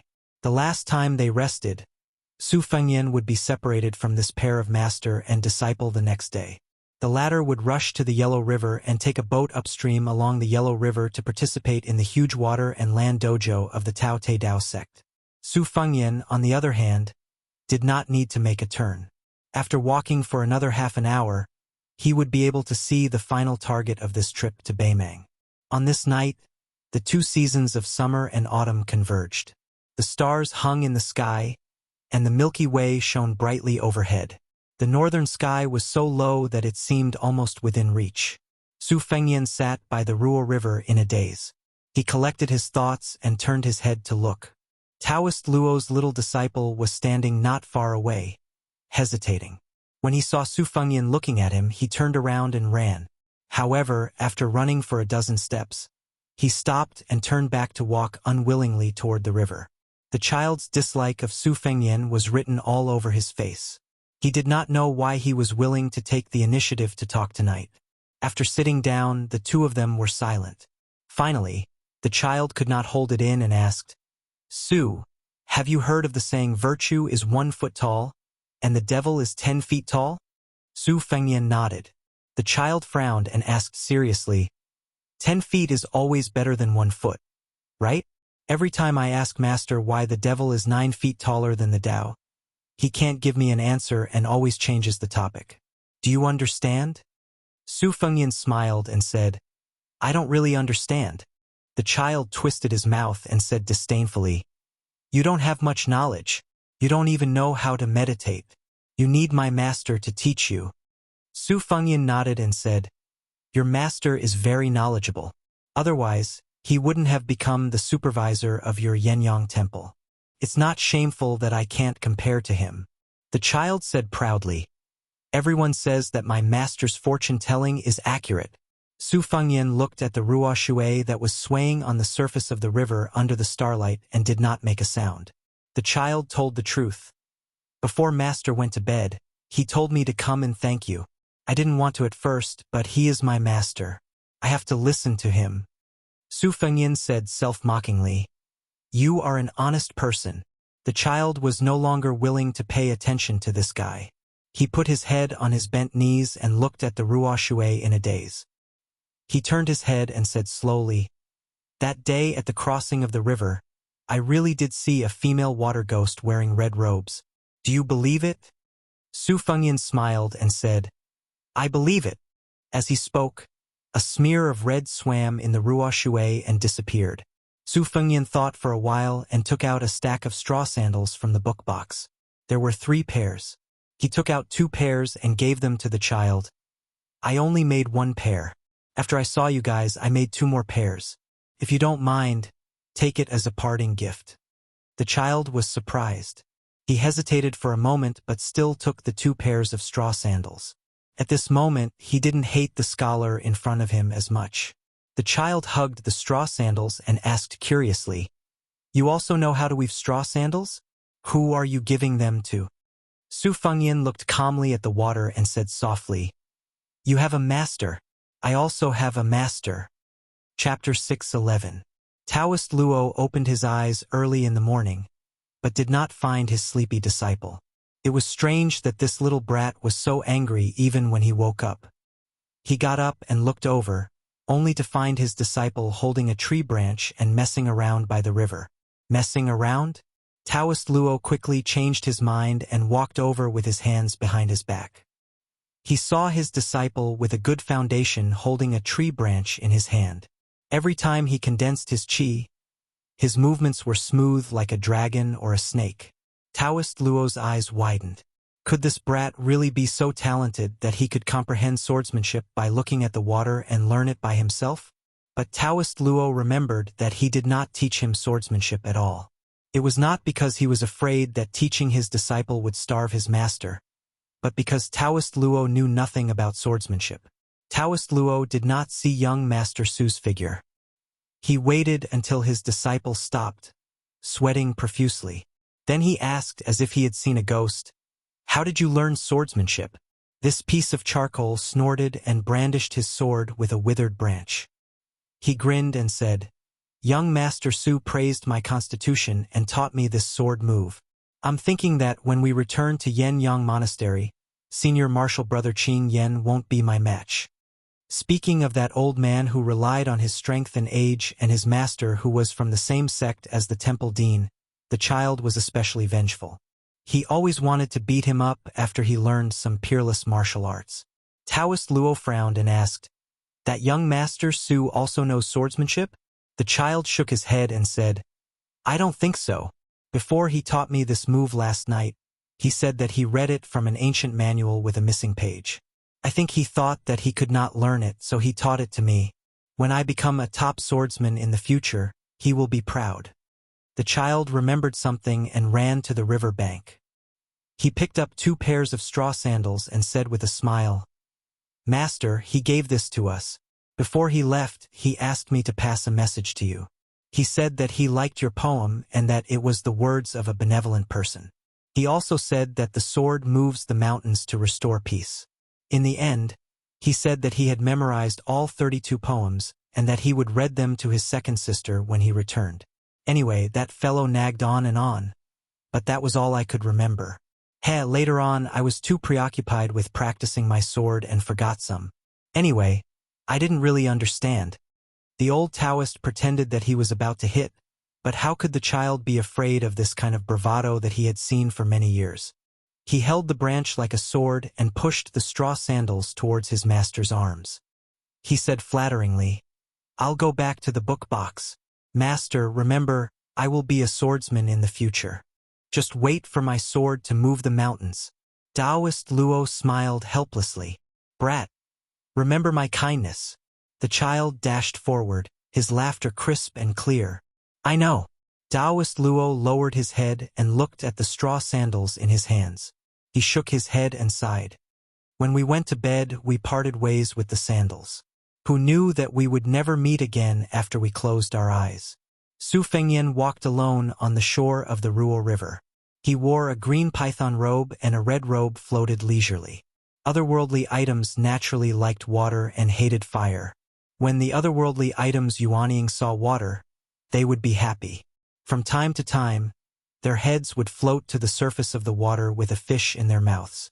They would face Su Fengyan on the shore with their mouths full of blood. Su Fengyan was too lazy to care about them. Of course, that pair of master and disciple didn't know that if it wasn't for him secretly stopping them when they were crossing the river, the man holding the sheepskin raft would have been dragged into the water and become the otherworldly item's meal. It wasn't wrong for the child to treat him as a water ghost. The sword technique that Su Fengyan taught the child that night was the majestic opening shoe style. However, with the master and disciple's background, even if the child practiced the sword every day, he wouldn't be able to grasp half of the essence of that sword technique. Since ancient times, it was hard to find a good master, and even harder to find a wise master. There was a huge gap between the 4th grade of martial master and the 2nd grade of master. The 1st grade was as high as Wei Tianmen. Taoist Luo could be considered as someone who was determined. He was also a supervisor of the Taoist temple. He spent his whole life tirelessly searching for the art of immortality. However, even now, he hadn't completed half of the 12 floors of the Taoist temple. This was the real Jianghu. Some people were so poor that they couldn't even touch a single coin. Some people were so rich that they couldn't even look at a mountain of gold. Su Fengyan suddenly stopped and squatted on the ground. He took out the things in the book box to bask in the sun. It was like exchanging a Nanzhao sword for the spring and autumn sword from the Western Shu orphan. Su Fengyan could only use 50% to 60% of the sword qi. That time when they met in a narrow alley in the rain, he almost died under the wild beat of the blind female zither player. The black box containing the 3 ancient swords of the great Qin dynasty was flipped over the dragon wall into the mausoleum of the Emperor Qin. That white robe, a spring thunder. Did the face of the white fox climb the stairs? A saber manual stopped at the knot of black hair. The soft armor on his body that he couldn't take off during his last 2 travels. 12 flying swords. The sword embryo of the dewdrop golden thread Taya sword was completed. A pair of straw sandals that he didn't know if he could give away. This work was learned from old Huang. He remembered the first time the old man with missing front teeth handed over a pair of straw sandals. Su Fengyan stomped his feet and cursed. Were these considered shoes? Later, he felt that straw sandals were better than walking barefoot. He got used to wearing them. That time when he just returned to Bailiang Palace and put on the comfortable jade shoes again, he was actually not used to it. As the heir of a feudal lord, he could get a lot of rare things for no reason. However, Su Fengyan also unknowingly risked his life to get some things. At the same time, as time passed, he lost a lot of things that couldn't be retained no matter how hard he tried. He couldn't talk about how many hardships he had suffered. If he talked about it, people would only think that he was greedy and didn't know how to be content. It was like he was talking to a hungry man about meat and greasy food. Therefore, he could only say that he enjoyed a lot of luck when he met people. Su Fengyan put the books back into the box one by one. The nascent soul of the otherworldly item came to the shore and looked at this guy with pity. Under Su Zhao's personal supervision, the Liang dynasty had once built an unprecedentedly huge posthouse network. The posthouse was the point, and the posthouse was the line. The line was supplemented by beacons, military towns, and Wu Castle. It was a piece of land that looked daunting. Today, the eastern border of Liang dynasty almost completely copied the original framework. Beimang, which had absorbed a large number of people from the Central Plains, also spared no effort to engrave the proven effective war framework. Among them, there were a total of 100 beacon towers in Jiayu County of Longyao Province, where Maolong was located. They were distributed according to 3 lines, one for every 10 miles. They were continuous and connected to each other. Every time there was a war, the smoke would rise one after another. The Empress once patrolled the border at night. When she felt like it, she climbed the beacon tower and lit the 4 torches herself.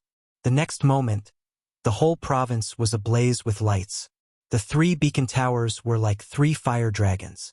That night, when they found out that a beacon tower was negligent, 9 people, including the commander and deputy commander, were beheaded on the spot. The commander of the beacon tower was demoted to an ordinary beacon tower, and he would never be promoted again. Beimang had a few courier routes that were only used by the military. Once, there was a powerful imperial relative who privately owned salt and iron. He collided with a group of cavalry from the southern dynasties in Longyao province and was killed. The news was somehow leaked. When the empress killed this nephew of hers, she said that smuggling salt and iron didn't have to die, but riding a horse on the courier route deserved to die twice. Then, this person's young legitimate son was dragged out of his home and hanged to death. From then on, there were no more miscellaneous people passing through these courier routes. The courier route leading to the military town of Ligu was already full of frightened birds. The 4,000 cavalrymen galloped all the way, destroying all the courier stations and beacon towers without exception. Everyone knew that the 6,000 soldiers defending Ligu were like turtles in a jar. They didn't dare to retreat or fight. Tiezhu and Gentleman's Hall were examples of what happened to them. Tiezhu took the initiative to attack. Before Ligu reached Maolong, they had no choice but to take on the cruel mission of sacrificing their lives to wear down the lone army.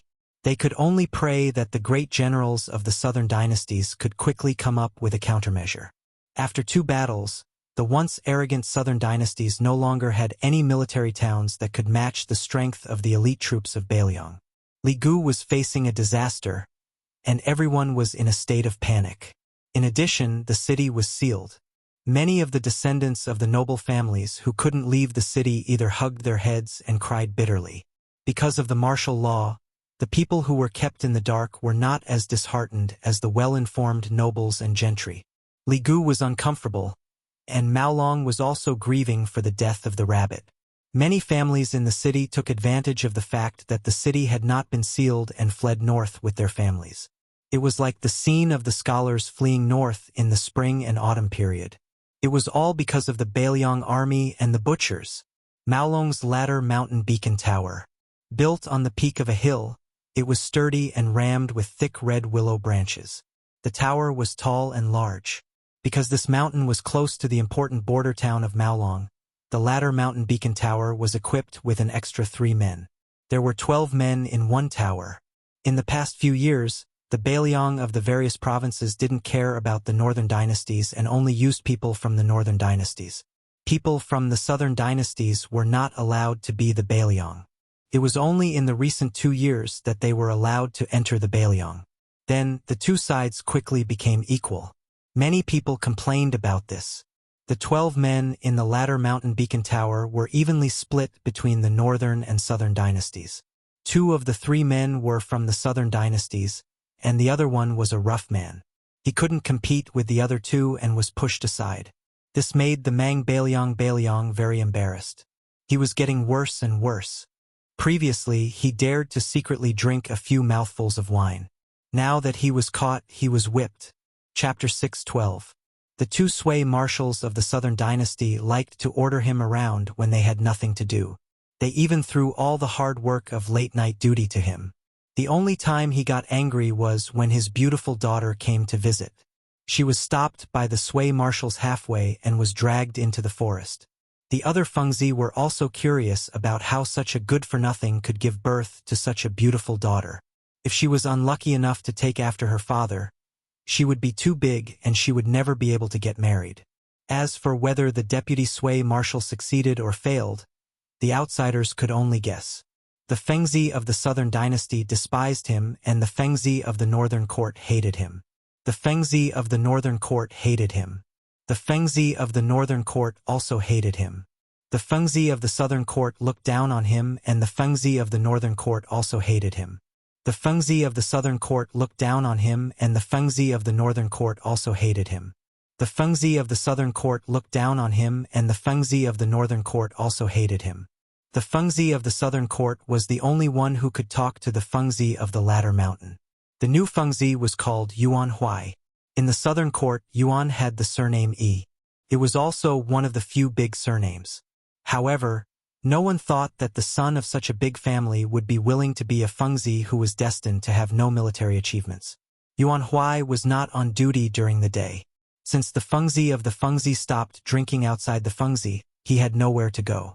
He always stood in the dark inside the Fengzi tower and looked outside. He did not get tired of it even after many years. Yuan Huai was a Fengzi with delicate features and a slim waist like a woman.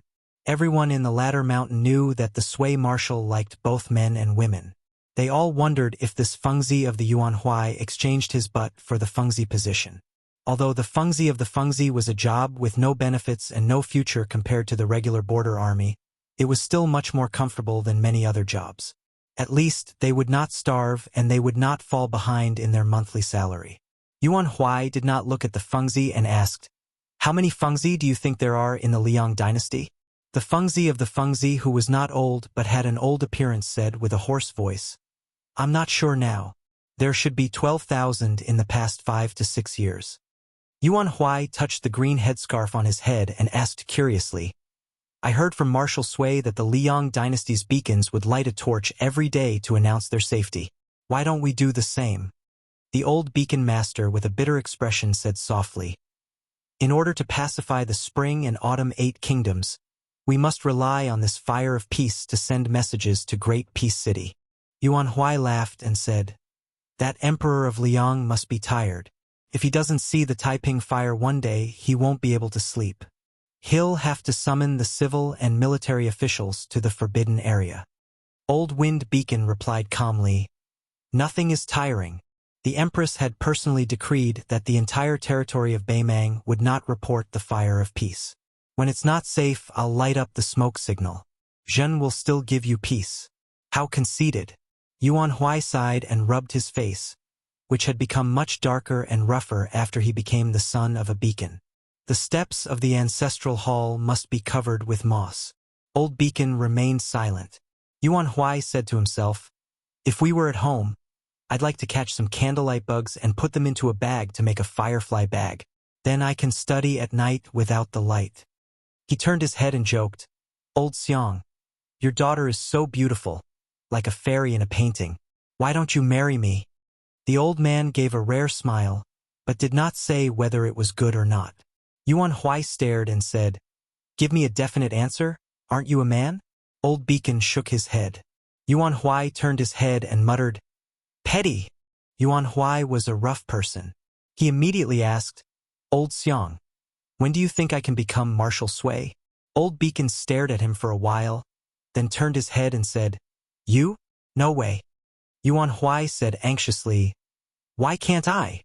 Old Beacon said softly, "Being an official requires you to hide your abilities, like a woman's chest." Yuan Huai was stunned for a moment. Then he laughed loudly and said, "Oh, you know how to reason?" Old Beacon said calmly, "As long as you're a man, you'll understand a few things, especially an old man like me." Yuan Huai rolled his eyes and said, "Talking to you is boring." A young beacon walked in and ordered the old man arrogantly, "Old Xiang, Go with me to the market and bring a few jugs of wine. I'll owe you the wine money first." Old Fengzi remained silent and was about to leave Feng Shui to buy wine for his colleagues. As for the money that these Fengzi owed him, it would accumulate over time. Not to mention 50 taels of silver, 30 to 40 taels of silver would definitely not run away. However, he was just a pile of mud that was used to being bullied by others. Yuan Huai couldn't stand it anymore, so he tried to smooth things over for Old Xiang. Old Beacon glared at Yuan Huai angrily. Yuan Huai's palm-sized face, sharp chin, and soft skin made him look like a woman. His anger dissipated, but he also felt a fire burning in his lower abdomen. However, this Yuan Huai was most likely Marshal Sui's plaything, so he didn't dare to be presumptuous no matter how bold he was. However, it was good to have some fun. He said he was a good brother and was about to put his arm around Yuan Huai's shoulder, but Yuan Huai nimbly dodged him and slipped away. Fengzi, who was waiting for his death on the ladder mountain, was greatly disappointed. He glared at Yuan Zhou's buttocks and cursed himself inwardly for missing his wife so much that he went crazy. Then he turned around and looked at that wretched old bastard, spat out a mouthful of thick phlegm, and walked out swaggeringly. Feng Shui of the Ladder Mountain had 2 horses. One of them was given to Marshal Sui to ride to the military town of Maolong. The wine market was about 20 miles away. Yuan Huai told Feng Zi, who was guarding the horses, that he was going to treat all his brothers to a drink so he could ride down the mountain. Chapter 613. When they went down the mountain, Yuan Huai passed by a small group of cavaliers from the border town. The leader was a handsome guy who looked like the guy in the beacon. When he saw Yuan Huai, he had a playful look in his eyes and whistled. Yuan Huai suppressed his disgust and spurred his horse forward. There were a total of 6 riders in the group. A rider who was half a horse's length away from the leader asked softly, "Aren't we going to kill them?" The leader, who was still frivolous a moment ago, narrowed his eyes and shook his head slightly. "We'll kill them later. Remember, there may be more than 9 beacon princes near the important town." The handsome rider snorted. "Brother Hanlin, we've killed our way here. We've already destroyed 7 beacon princes. We're well aware of the situation." Li Hanlin, who had become colder in silence, exhaled. "It's never a bad thing to be careful. We can't lose our lives in Beimang again. Once we get rid of this beacon, we won't have anything else to do. After we go back." Li Hanlin did not continue. How many of them could go back? Li Shiyue bit his cracked lips. His eyes were cold as he nodded heavily. There was a checkpoint about half a li away from the Ladder Mountain Fengyi. A Fengzi was dozing off under the shade of a tree. He did not even wake up from the sound of hooves that were not wrapped in a soft cloth. Fortunately, a crossbow arrow pierced through his head and nailed into the tree trunk. The Fengzi did not die in pain. His head only shook slightly. The rider deliberately stopped at the checkpoint and then slowly went up the mountain. There were 2 beacon princes from the southern dynasty who were joking around outside the beacon. They were waiting for Yuan Huai to buy wine to satisfy their cravings. When they saw the rider in Maolong light armor lazily appear in their field of vision, they thought he was a soldier looking for an acquaintance. They squeezed out a smile and went forward to flatter him. The 6 riders dismounted at the same time. Li Hanlin smiled and put his arm around one of the beacon prince's shoulders as he walked towards the beacon. He asked casually, "Is your Marshal Sui here? I finally got the chance to sneak out to take a breather. We agreed to go to Maolong to drink wine tonight. Don't stand me up. If the Bailiang really attacks, I don't even know if I'll be dead or alive. I'd better find some women and have some fun." Feng Zi was drooling with envy in his heart, but he smiled and said, "Yes, yes, yes. Sir, you're right. If you trust me, this humble one will be bold enough to lead the way for you. I am very familiar with the brothels in Maolong." Stepping into the shadow of the fire beacon, Li Hanlin laughed heartily. "You're smart. I like it." He was on the right track. He was really on the path to the underworld. At the same time, October Li broke the neck of another first wind beacon. Li Hanlin signaled Lu Do with his eyes. Lu Do held a dagger in his mouth and a spear pouch hanging from his waist. He leaped high and hooked his hands into the sway wall. He climbed up swiftly and quietly. There were 50 crossbowmen, but there were only 6 of them left. Corporal Li Hanlin, Corporal Lu Do, October Li, and 3 other elite crossbowmen who had swapped their cold sabers for Mang sabers. Among them, Lu Do was no longer equipped with a saber. Inside the sway wall, Li Hanlin was in a killing frenzy. He thought that everything had been settled, except for the female First Wind Beacon who rode down the mountain. He ordered Lu Do and October Li to search the sway wall for a secret room. Unexpectedly, an old First Wind Beacon ambushed Li Hanlin from a hidden spot. At that time, Li Hanlin was about to retrieve some records of the sway wall. In the end, Ma Jinzhai blocked the sinister saber for him. The sharp saber stabbed a Bailiang man through the heart. The First Wind Beacon was obviously a master. When he pulled out his saber, it drew an arc and tore open the man's heart. Before he died, Ma Jinzhai said that he wanted to return to Bailiang and take some money to give to the parents, wives, and children of his fallen brothers. The First Wind Beacon struck his saber swiftly and fiercely. Li Hanlin struggled to parry and was hit in the shoulder by the First Wind Beacon. Fortunately, before he could exert his strength, the First Wind Beacon was punched in the back by Lu Do, who had rushed over after hearing the sound. As if that wasn't enough, Lu Do pressed the First Wind Beacon's head and smashed it against the wall. The First Wind Beacon's head was like a watermelon when it fell to the ground. Lu Do looked at Li Hanlin, who shook his head and said that he was fine. Li Hanlin walked over to Ma Jinzhai's corpse and squatted down to help him close his eyes. Li October's lips moved, but he still did not make a sound. Li Hanlin calmly said, "Lu Do, you are good at tracking. Ride my horse with the best legs and go after that Feng Zi who went down the mountain. Remember, you only have to chase for 20 li. If you can't catch him, immediately turn back and meet us at the first beacon." Lu Do silently walked out of the beacon. Li October's fist pounded on the wall. Li Hanlin raised his head and said, "Our Longxiang army has no intention of eating Li Gu. Let's see who will fall into the trap of Li Gu Maolong." Dong Zhuo personally led 8,000 cavalrymen to gallop day and night toward Maolong. From the very beginning, he was prepared to abandon Li Gu. Fatso Dong only looked fat, but in fact, he was the kind of sturdy man who was not the least bit bloated. He rode at the front. There was a constant stream of cavalry coming to report the military situation. Of the 80 cavalrymen under Dong Zhuo's command, Beimang was the number 1. The 8,000 elite cavalrymen of the Southern Dynasty were second to none. Their momentum was like a rainbow. Dong Zhuo habitually clenched his teeth, a haze appearing in his eyes. Half an hour later, none of the 100 cavalrymen returned.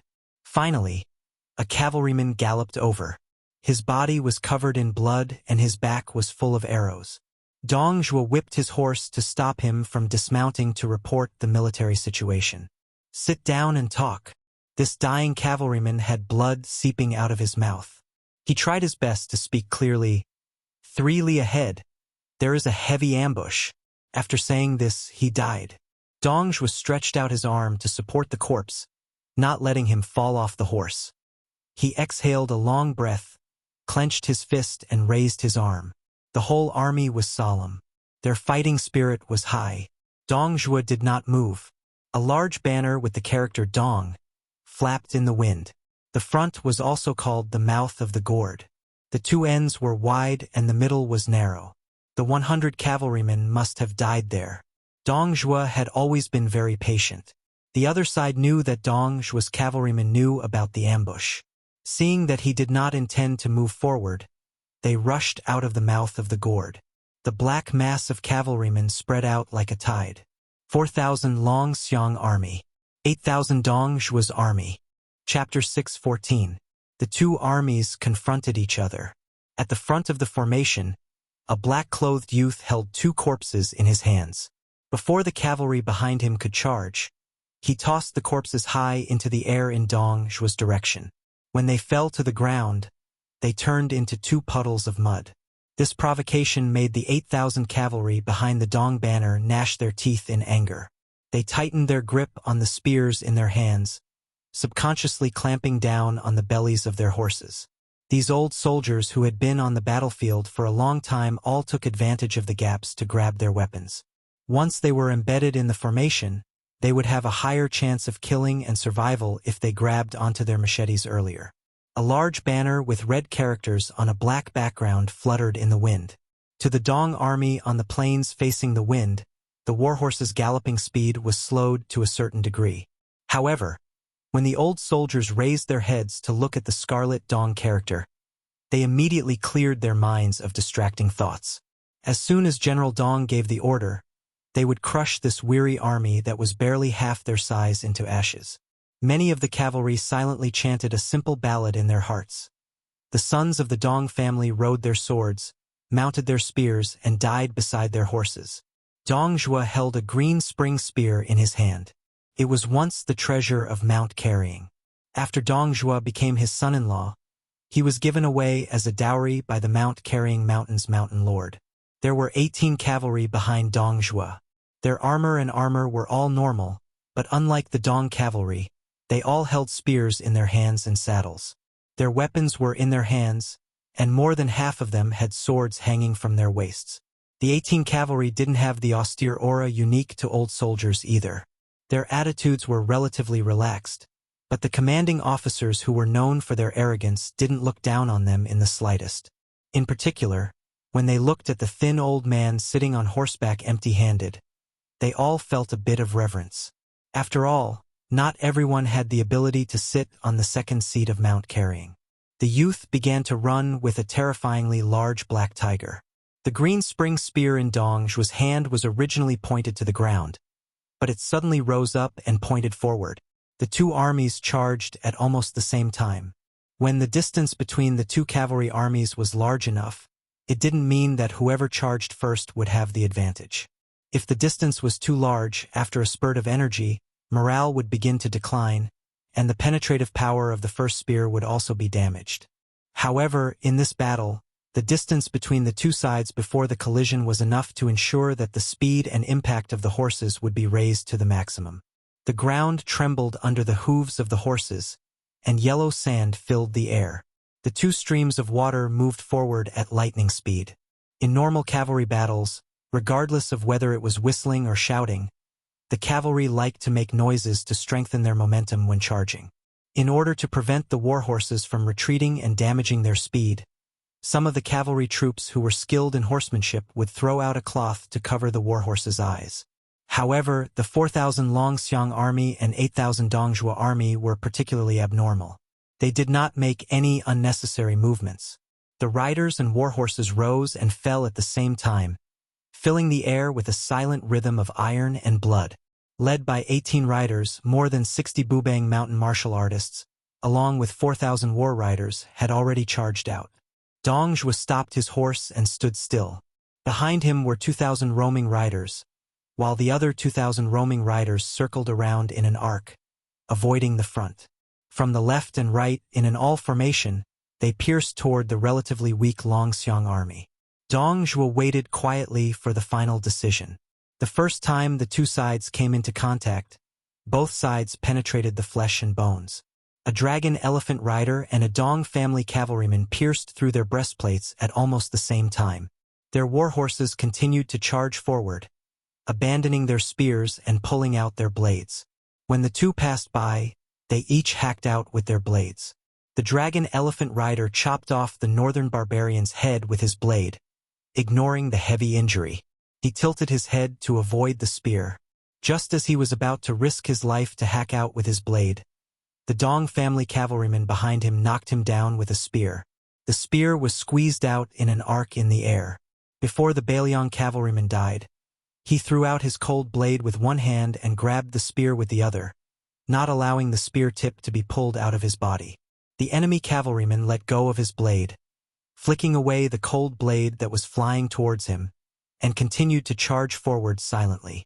There were two cavalrymen who collided with their horses. The warhorses' skulls were smashed on the spot. The cavalrymen leaped up from their horses and used the momentum to stab their enemies in the chest. Both sides fell back at the same time, but they still held onto their spears. Before they could fight on foot, the cavalrymen from both sides were ready to pierce their skulls with their spears. Cavalry with astonishing strength could pierce the enemy's cavalrymen down with their spears. They used the remaining momentum of the warhorse's charge to pull out their spears and kill again. A dragon elephant rider ruthlessly pierced through the chests of 2 northern barbarians. When the 2 corpses fell from their horses, they still scuttled together like candied haws. He clamped a sharp spear under his armpit and twisted the Dong family cavalryman who didn't decisively throw away his spear at the first moment off his horse. He then chopped off half of his head and his entire shoulder. There were also Baimang cavalrymen who fell off their horses and were seriously injured but didn't die. They still chopped off the legs of Bailiang's horses before they died. The 2 armies strangled each other. In an instant, victory and defeat were decided. Apart from a few officers who excelled in horse fighting and didn't abandon their spears, continuously killing the enemy cavalrymen as they charged forward, it was simply impossible for a cavalryman to advance slowly and be surrounded by more than 10 cavalrymen and be swept away by his spear. It was even more impossible for a cavalryman to turn around and fight another several dozen rounds just because he ran into an evenly matched enemy general. There was only one exception. In the middle of this long battle line, there was still a huge hollow circle that defied common sense. Previously, when the black-clothed youth leaped into the air, he was slapped in the chest by a thin old man who didn't have any weapons in his hands. He fell to the ground with a loud bang. Then, he was entangled by 18 cavalrymen, either on horseback or off their horses. As long as a general personally entered the enemy's line, he was always a striking figure who was destined to be attacked by tides in the spring and autumn period. This kind of character would become a big chopping board nearby, with layers of flesh and blood stacked on top of each other. After the black-clothed and barefoot Su Longxiang led his army into Baimang, even though he had been deliberately intercepted at the tiled building, it was still not until today that he was truly stopped in his tracks. The green-clothed old man was Gong Pu, who was second only to one person in Mount Bubang. His internal force was vigorous, and he practiced martial arts with the master of Mount Bubang all year round. The other 17 cavalrymen were all brave men of Mount Bubang, not to mention there were more than 40 Penglai cauldron-carrying slaves of Mount Bubang. Each of them was 10 feet tall and born with the strength of an ox. After practicing martial arts, they soaked themselves in medicine vats and tempered themselves to the realm of fake Vajra. Unfortunately, they encountered Su Longxiang, who was born with Vajra. As long as they were torn apart by the youth, they would end up being dismembered. In the big circle, there were already more than a dozen Penglai slaves with missing arms and legs lying on the ground. At this time, Su Longxiang ignored the sword of a Mount Bubang swordsman who stabbed him in the back and punched a cauldron-carrying slave in the chest. He slowly pulled out the heart and threw it on the ground. The middle-aged swordsman was shocked when the sharp sword pierced the youth's back. He clearly did not rely on the Qi to resist the sharp weapon. He immersed himself in the sword for 30 years and was quite conceited. He stabbed the youth's back with the sword in his hand, but no matter how much sword Qi he added, it could not penetrate the youth's flesh. The black-clothed youth was slow at times and fast at times. He thought that the green sword was not sharp enough, so he leaned back and took the initiative to move closer to the green light lingering on the tip of the sword. Before the swordsman could let go of the sword, the slightly famous sharp sword in Jianghu was bent in an instant and then broke. The youth leaned back too fast. Not only did the swordsman's sword break, but his whole body was knocked away. His chest was shattered into a mess. He floated backward and fell into the yellow soil, dead. The black tiger looked up to the sky and roared. Under its claws, it clasped the blurred corpse of a Penglai giant. With a light hook, the corpse was smashed and blood soaked the yellow sand. The black tiger pounced on the next burly giant that was closest to it. Gong Pu, who was not in a hurry to fight with the black-clothed youth in close combat, saw this and shouted angrily, "Evil beast!" The black tiger was hit by Gong Pu's palm and flew to the side. After landing, it still slid for 50 or 60 feet. When it stood up, shaking its head, a warrior of Mount Bibing stabbed it with a spear. The spear stabbed into the black tiger's back for a foot. The black tiger did not feel the pain at all. It sank into the ground on all fours. After accumulating strength, it pounced on both the man and the horse. The spear-wielding knight's waist was bitten by the black tiger under Qi Xuanzhen's mount. It was a shocking sight. The divine beast, who was beaten down on the demon-slaying platform and recognized the black-clothed youth as its master, swung its tail as hard as iron. The Penglai slave on the back had a bloody wound from head to chest. It pounced on another giant that was not afraid of death. The latter's face was flushed red. He held the black tiger's mouth and did not let it bite him. The black tiger's whole head smashed down, breaking the giant's arm and smashing his head into the soil. Gong Pu, with a face full of anger, rushed over and kicked the black tiger again. More than a dozen of Liang Mang's cavalry rolled down. Chapter 6:15. Su Longxiang didn't care about the battle at Black Tiger's side at all. With a seemingly casual sweep of his arm, he cut off the waist of a swordsman from Mount Tibbing. Pulling the upper body, he spun in an arc and smashed the chest of a giant man carrying a tripod into pieces. A wooden-faced old swordsman's sword was like pear blossom rain. Every time his sword pierced the barefoot youth's body, he would use the rebound of the sword tip to retreat a few feet. Back and forth, it was dazzling. In an instant, he had struck more than 90 swords. His hands, feet, head, face, cheeks, heart, and abdomen were all missing. A series of crisp and clear sounds of metal and stone hitting each other were extraordinary. The old swordsman tried to find the crazy youth's Achilles heel when his sword touched his glabella. The young swordsman, who had a fierce reputation after Beimang and Luo Yang, grinned and was about to take advantage of the slightly bent sword to move. The swordsman, who had integrated the Taoist's gang-stepping footwork into his body movement, had just taken a step when the youth in front of him punched the side of his left ear. The old swordsman hurriedly used his qi to counteract 70 to 80% of the killing intent. But because of the huge force, his body was lifted off the ground and fell upside down. Su Longxiang held his feet and stabbed them into the ground like throwing a spear into the ground. The swordsman, who had been famous for a long time, was squeezed until his chest was level with the yellow sand. Su Longxiang gently kicked the swordsman's legs and saw the ownerless sword. After hesitating for a moment, he bent down to pick it up and gently threw it up.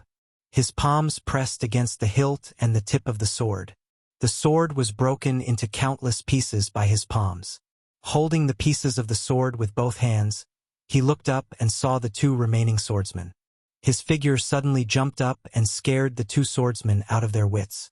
They didn't care about the famous sword and ran away. One of them didn't run fast enough and was hit in the cheek by the black-clothed youth.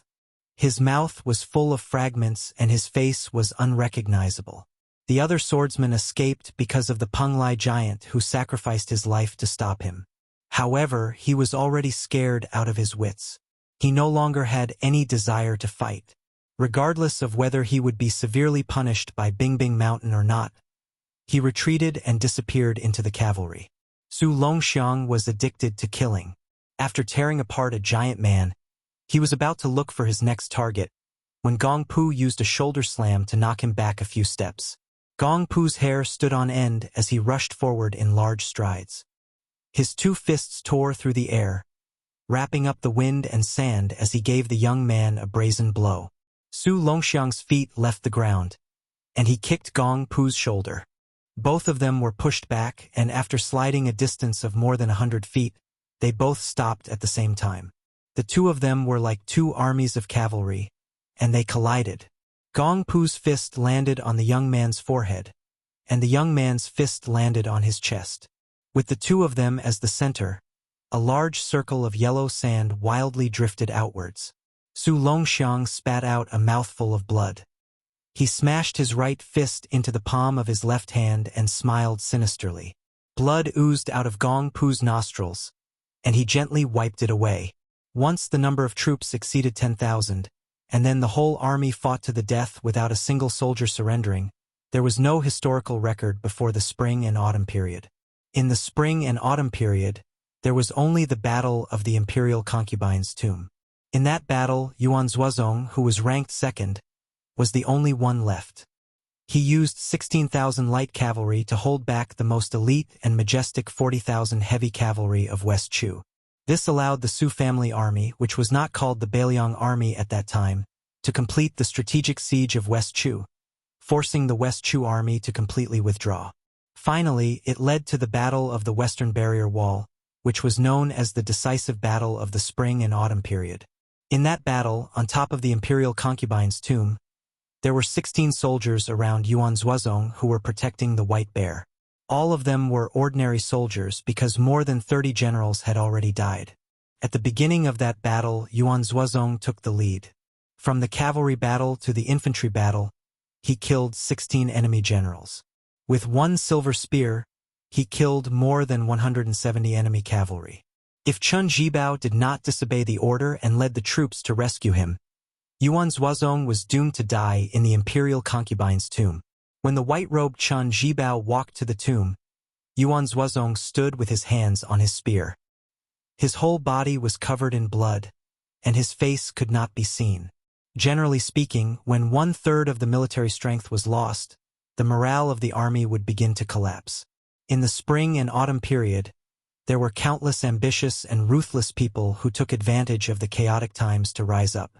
When they had a little bit of momentum, they hurriedly proclaimed themselves as kings and emperors.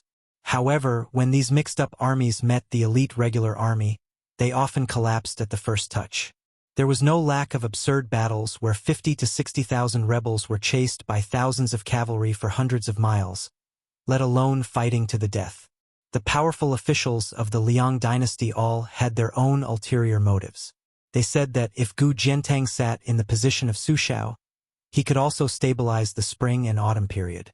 However, they never thought that Gu Jiantang could bring out such a valiant general like Yuanzhuazong. After the spring and autumn period was stabilized, the morale of the Beiliang army was still high. The battle at the mouth of the gorge was tragic. After noon, the two armies began their charge and fought until dusk. The yellow sand filled the mouth of the gorge and did not stop for a moment. The 4,000 Longxiang army and the 6,000 Dongjua army almost changed from a cavalry battle to an infantry battle. If one did not see it with their own eyes, no one would believe it.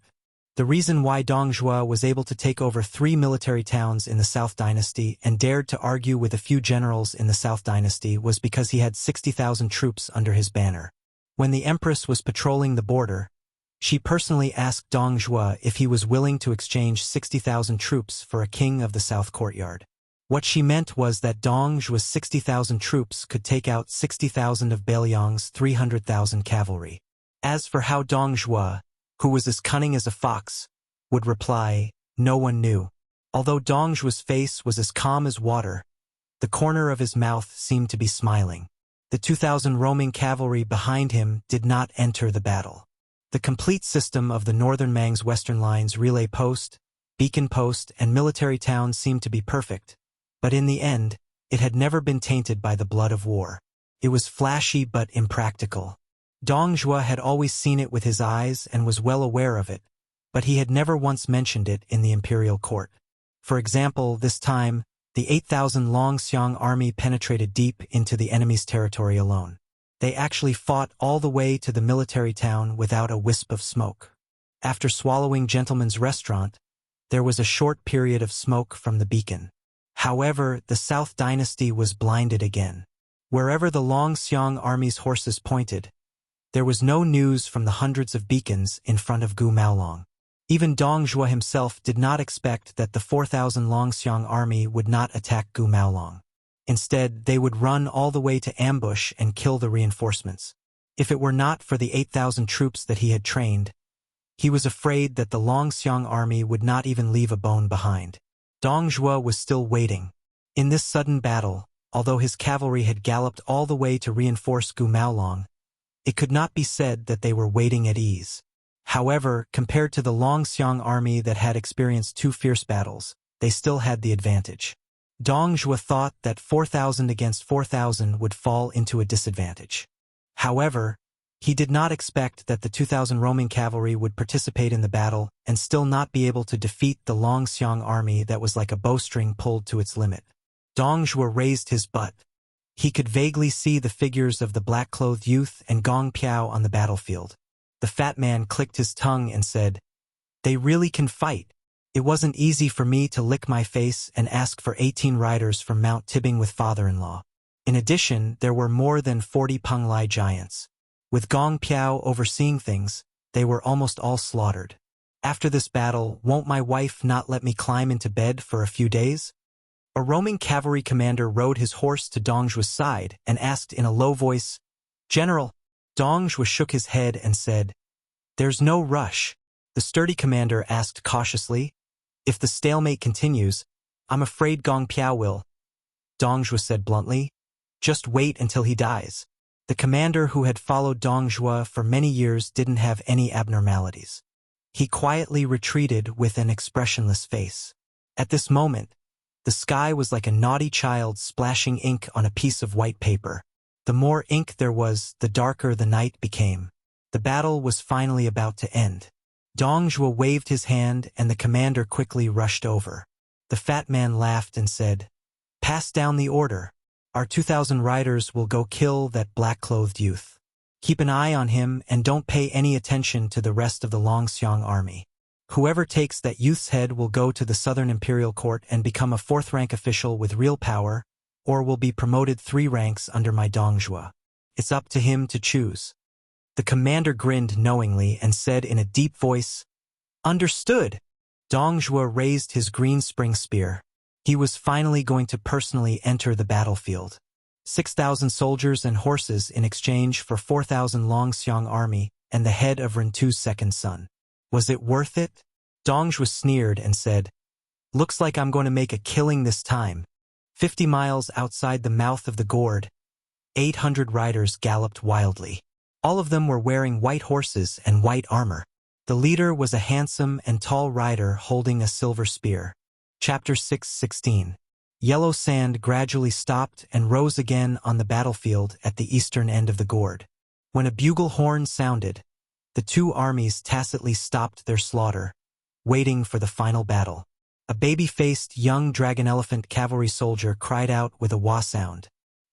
He raised his head and said to a familiar officer beside him, choking with sobs, "The little flea is dead." The officer whose armor was in tatters grinned with difficulty, not knowing if he should cry or laugh.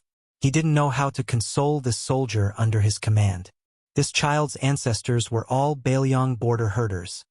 His equestrian skills exquisite since he was young. When he entered the army, other newbies still had to throw their war horses 10 or 8 times a day, yet he could even play with the horse's belly. At the time, the officer was there to personally witness it, cheering loudly. Without another word, he brought him into the Longxiang army, choosing left and right, as if he was choosing a wife. With great difficulty, he finally picked a war horse that had just been brought into the army from Shenli pasture. It was half-cooked and unremarkable, but only this child took a fancy to it. Later on, it was proven that this horse really was a good horse, its leg strength extremely good, its explosive power also sufficient. Its most valuable point was that when it charged, it was willing to charge side by side with the cavalry. It was because this horse's temperament was jumpy, and when it was familiar with the battlefield, it liked to jump around the child's side, thus gaining the nickname of Little Flea. That child hated that he couldn't even sleep in the stable. If by chance his beloved warhorse contracted a minor illness, getting half its face stabbed by a wooden spear during the drill, it would only be foolishly happy. The child would only be able to cry from heartache, truly even more so than the wife he would marry in the future. In this battle, this child was impatient. Just the number of enemies he saw kill numbered 2, and they were also the last batch of dragon elephant cavalry soldiers who dismounted from horseback. It was unknown how many enemy warhorses had their stomachs cut open by this child's blade, their legs chopped off. The officer knew that this type of cleverness and vigor was a rare talent. Many veteran soldiers might not even have this type of ability. The officer shot a glance at the child's chin. Even his beard was still young and inexperienced. The officer originally wanted to make an exception and become a matchmaker for this child in a year or 2, handing over his niece to him. This could also be considered keeping the goodies within the family. A little child who wasn't even 19 years old, who hadn't even tasted a woman before, dying here today, it truly was a pity. Patting the child's shoulder, he said softly, "When we reach the battlefield, compete with your brothers to see who can kill more. If we die early, we might still be able to catch up to them on the road to hell. If we die later, we kill a few more barbarians. The baby-faced soldier wiped his tears and nodded with a smile. The officer glanced at the youth in black clothed. A group of top-notch Jianghu experts appeared out of nowhere and fought endlessly with their lives on the line. 5 or 6 swordsmen who could actually produce sword aura and 40 or so impenetrable giant men were all cleaned up by the young general like slaughtering chickens and dogs. The enemy's viciousness didn't stop here. First, there was an unkillable old man in green who fought with the young general for half a day. Behind him, there was a young swordsman who was sneakily hiding among the cavalry, pretending to be a grandson for a long time. Unexpectedly, a sword actually pierced through the right side of the young general's chest. After this treacherous sword strike, he disappeared without a trace, completely withdrawing from the battlefield. The officer was a veteran. If he said he was completely unafraid of death, he would be deceiving himself and others. With his official position and experience, he had long passed the hot-blooded age of youth. Moreover, he still had a family to feed. It wasn't as if the officer's head was kicked by a donkey for him to calmly face death for no reason. However, to be able to enter Beiliang's Longxiang army, which was ranked among the best in terms of military strength, the officers of the same rank as the officers of the Beiliang were more valiant and good at fighting compared to many of the other Beiliang generals. They didn't have many cunning guts, and the soldiers they brought out were also relatively simple-minded. To the entire Longxiang army, as long as their superiors dared to charge and die, they would dare to fight. Training an army for 1,000 days to use it for an hour. If they were afraid of death, they wouldn't enter the Longxiang army. The officer also started as a small soldier, who hadn't heard of those soul-stirring battles from the old soldiers. Chu Lushan's 1,000 light cavalry opened the Shu Road. Concubine Tomb's 16,000 cavalry fought to the death to the last man. Chun Jibao's battle at the Western Wall rampart brought peace to the world. There were too many battles between Xiang and Fan. The officer knew that after the battle at the Calabash Gate, his acquaintances and friends would definitely talk about it. When his name was mentioned, they would all give him a thumbs up. These words would be passed along with the compensation money back to his hometown. It could be considered that he didn't let down those memorial tablets in the ancestral hall that he had knelt to when he was a child. In the future, when his children grew up, they would also be able to straighten their backs and be upright people. The red-armored Dongjua army only had less than 600 soldiers left. What kept them from retreating was the 2,000 mounted soldiers personally led by the general behind them, as well as the Dong clan's military law that would immediately execute anyone who retreated without permission. When they turned their heads to look, they saw a bright red torrent rushing toward them. A large banner was particularly eye-catching. These Dong clan cavalry, who were so exhausted that they could sleep for 3 days as soon as they sat down, felt as if a heavy burden had been lifted off their shoulders. But then they felt a little desolate. The invincible Dong clan elite cavalry, 6,000 against 4,000, unexpectedly lost.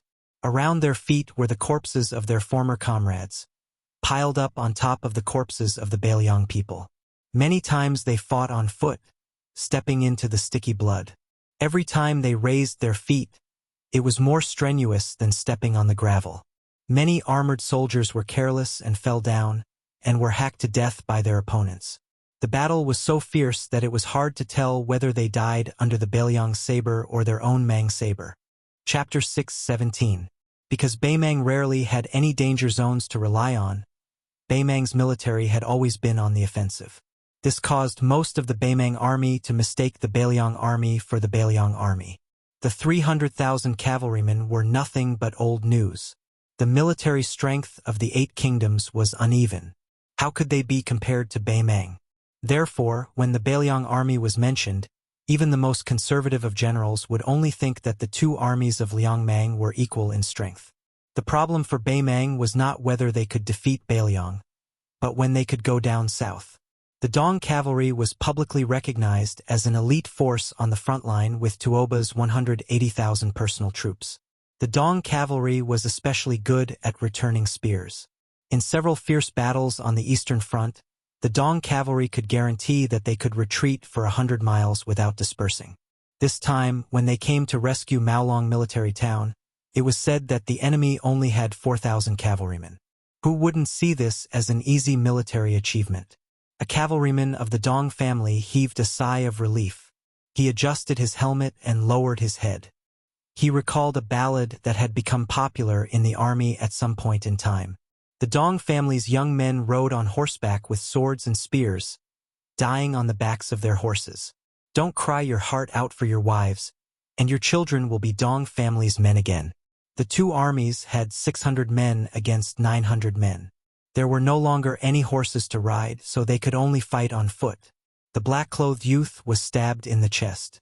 The assassin retreated after the successful attack and didn't even retrieve his sword. He didn't manage to pull out that sword during the fierce battle with Gongpu afterward. The deputy mountain master of Bingbing Mountain's tendons and veins had long been severed, turning him into a boneless corpse. The youth touched his body and turned into a completely scarlet black tiger.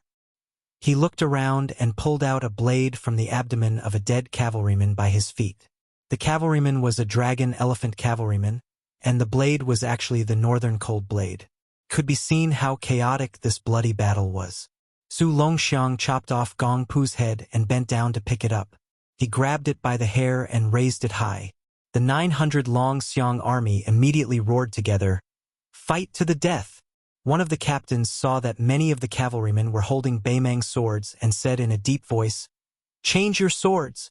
There were no horses, only 900 Bailiang sabers. The 600 Dongjue cavalrymen also changed their sabers at the same time. Dongjue wasn't a general who liked to personally charge and break through enemy lines. But now that the battle had reached this point, he had no choice but to fight. In his heart, he also wanted to personally chop down several dozen dragon elephant cavalry. No matter how much the Southern dynasty despised the fatty's character, they did not dare to deny Dongjue's talent as a commander. General Lu Gue even raised this stubborn young man who talked back from time to time to the height of Gu Jiantang and Qin Jibao. He believed that Dongjue would continue to rise in the war between Beimang and the Liang dynasty, which was destined to be a great war, and become another military pillar of Beimang after Tuoba. With the green spring spear in hand, Dongjue took the lead and charged forward. He stared fixedly at the object in the bag that was gradually becoming an arrow at the end of its flight, Rentu's second son, Su Longxiang. Everyone knew that Dongjue was greedy for life and afraid of death. But this did not mean that Dongjue's battle strength was mediocre. This time, for his son-in-law, Mount Tibbing had paid a heavy price. The Penglai cauldron-carrying slaves took out more than half, the guest officials took out a third, and even the Beimang's number 1 Vajra elder, Gong Pu, was moved out of the mountain. Such a group of death warriors actually couldn't exhaust the black-clothed youth to death. Moreover, there was also a Zhuyan chief assassin helping out. Dongjue had no choice but to accept. If it were any other Finger Shen realm expert, they would have to obediently die more than twice. Dongjue already knew that this was hugging his father-in-law's thigh. He made a scene and begged his father-in-law to personally take action. At this point, it was useless to think too much.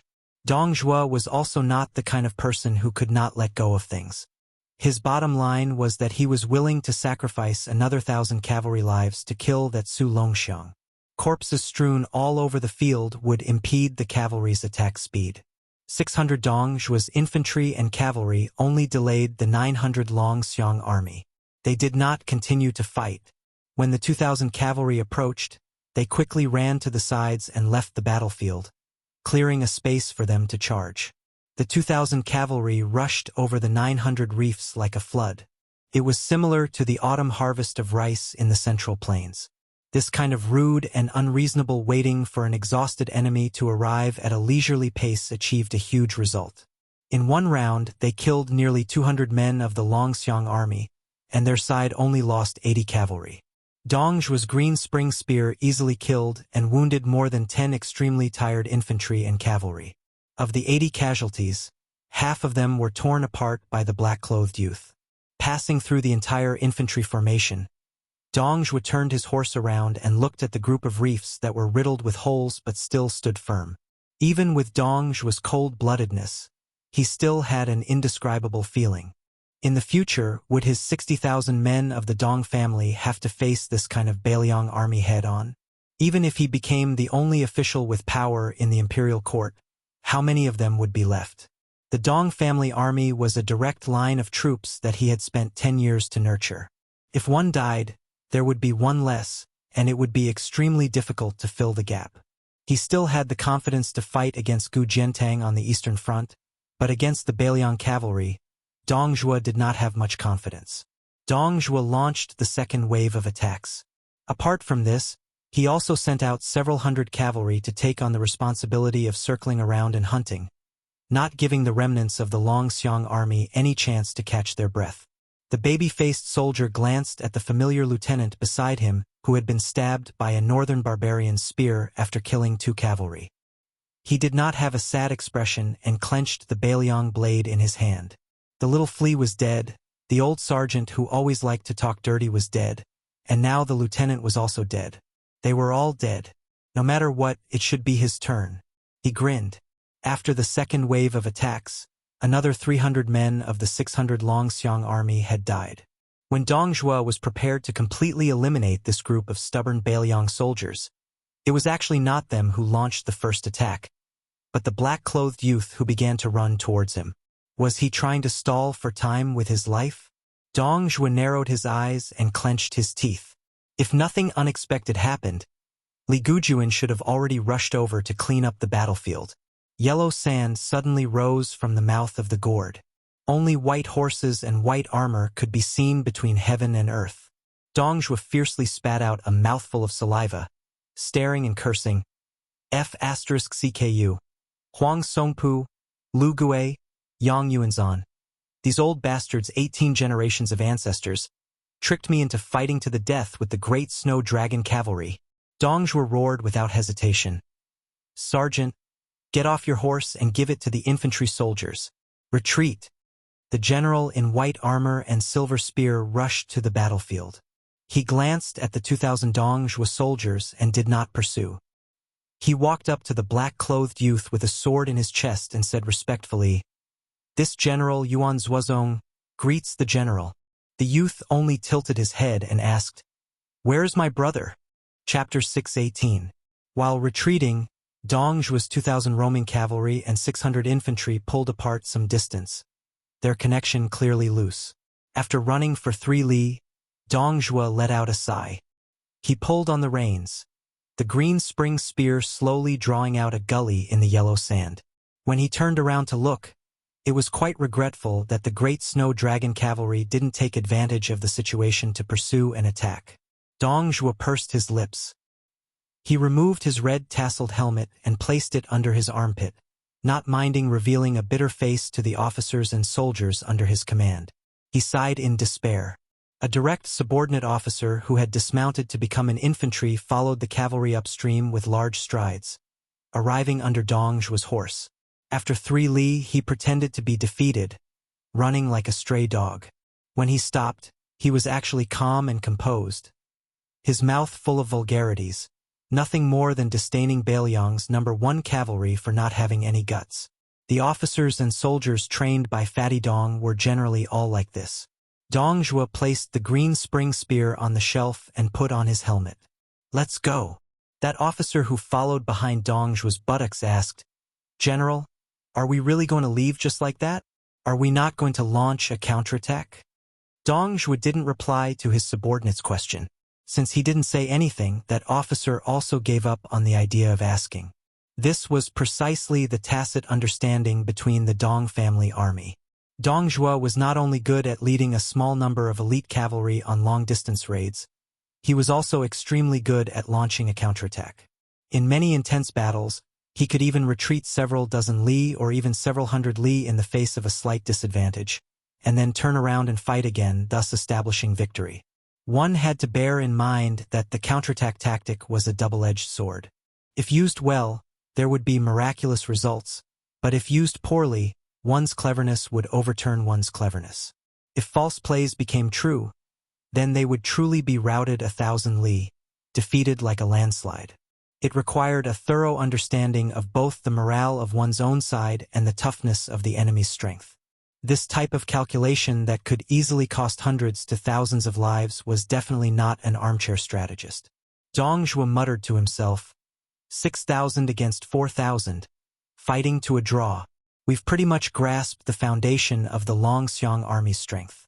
Wazuhonggu and did not lose unjustly. The lieutenant chuckled and spoke without restraint.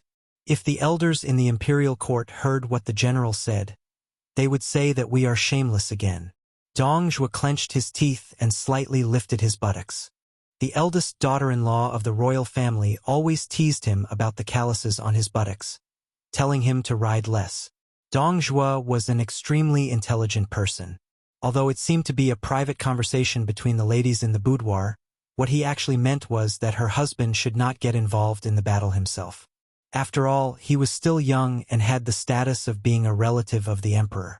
He should take less risks to earn military merits. As long as he could endure his temper, he would eventually be able to climb to a high position. However, this time, the reinforcement of Li Gu Maolong was in imminent danger. If he did not personally lead the troops, he would not be at ease. It would be a lie to say that he did not feel heartache after losing 6,000 of his personal soldiers to the Longxiang army. However, Dong Zhuo had always been cold-blooded and heartless in name and in reality. As long as he did not calculate the losses in his heart, he would be too lazy to deliberately pretend to be heartbroken. However, Dong Zhuo's 60,000 elite troops were not the cavalry, but the 12,000 infantrymen. If the latter had lost 6,000, Dong Zhuo would have long gone to the southern courts Huang Songpu and the other great generals to block the door and curse their mothers. After advancing for several li, they saw another 500 cavalry of the Dong family army. This elite troop silently merged into the army. Dong Zhuo had always been known for being crafty and cunning. He was not too fond of staking all his assets on a single throw of life and death business. The reason why he was able to succeed every time he used the return thrust was because every time he retreated, at least 1/6 of the total military strength of the hidden cavalry would be kept at full spirit and vigor, and would be used as the spearhead of the return thrust. In the Battle of Heluku, Dong Zhuo originally thought that since the Longxiang army dared to set up an ambush to attack the reinforcements, the general in charge of troop movement would not move out in full force. Therefore, at first, he did not send the 8,000 cavalry into the battlefield. The facts proved that other than the fact that the Longxiang army did not have a backup plan, Dong Zhuo's other estimations did not have any flaws. If it was not for the appearance of the peerless fierce general who should be the white bear Yuan Zuozong, Dong Zhuo would not only be able to take down the 4,000 Longxiang army, he would also be able to kill Rintu's second son in one fell swoop. Of course, Dong Zhuo was not afraid of the great snow dragon cavalry. If they really went all out, together with the 500 cavalry behind them, they would be able to completely defeat Yuan Zuozong. However, if they wanted to kill Yuan Zuozong and Su Longxiang, it would be difficult. Dong Zhuo believed that he was a man who knew how to live his life. Managing the 60,000 Dong family army was like a petty man taking care of a small family. Since he could not kill the only target of this trip, Su Longxiang, killing a few hundred or even a few thousand Beiliang army would not affect the overall situation. Moreover, he would also have to cut off a few gene of flesh from his body. Dong Zhuo felt the pain and was unwilling to do so. The dead fatty had a long face and helplessly said, "After this trip, don't even think about using the excuse of paying a New Year's visit to my father-in-law to steal a goat. That's not all. I'm afraid that I won't be able to touch my little wife's hand for a month." Gong Pu, the guest, and the Penglai cauldron-carrying slave were all killed in the battle. Dong Zhuo did not feel guilty about watching them die for him. However, the layout of the future would be troublesome. After all, his father-in-law commanded Mount Tibbing, which was no different from a military town. He was also famous for his shrewdness and ruthlessness. The captain asked cautiously, "General, we don't seem to be going to Maolong?" Dong Zhuo, who was angry, glared and said, "Are you in a hurry to reincarnate? Don't you see that the king of Beiliang's great snow dragon cavalry has appeared? Only 800 cavalry came. What about the rest? Aren't they going to Maolong?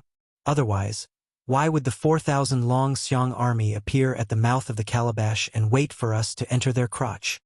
The captain scratched his head and secretly rolled his eyes. "My sister told you not to take the hot potato, but you didn't listen." Dong Zhuo squeezed out a bright smile and waved his hand. "Yelu Chu Kai. Come here, come here." The captain was horrified and slowed down his running speed. The general's call went in one ear and out the other. Dongzhuo smiled and said, "Brother-in-law." The lieutenant obediently stepped forward, and as expected, he received a solid kick. Only then did the fatty, who had vented his anger, feel refreshed. "Look at how peerless your sister is. And look at you. You're so ugly. When I first met you, I told you that you're definitely not your parents' biological child. Maybe you were picked up." As the captain of Dongzhuo's brother-in-law, he was a real royal family member. When he heard such disrespectful words, he did not dare to refute. Could be seen that Dongzhuo's despotic power was flourishing. With a belly full of anger, he had such a rogue brother-in-law. It was really God's dose. Dongzhuo suddenly restrained his relaxed expression. "If you have something to say it quickly." The captain, who would only be regarded as a rash person, ran near Dongzhuo's warhorse and said, "It's not strange for the 10,000 Longxiang army to win against the Wazhu army that left the city without permission. However, the Longxiang army was able to appear at the mouth of the gorge without leaving the city. This is enough to show that there's a situation at the gentleman's mansion.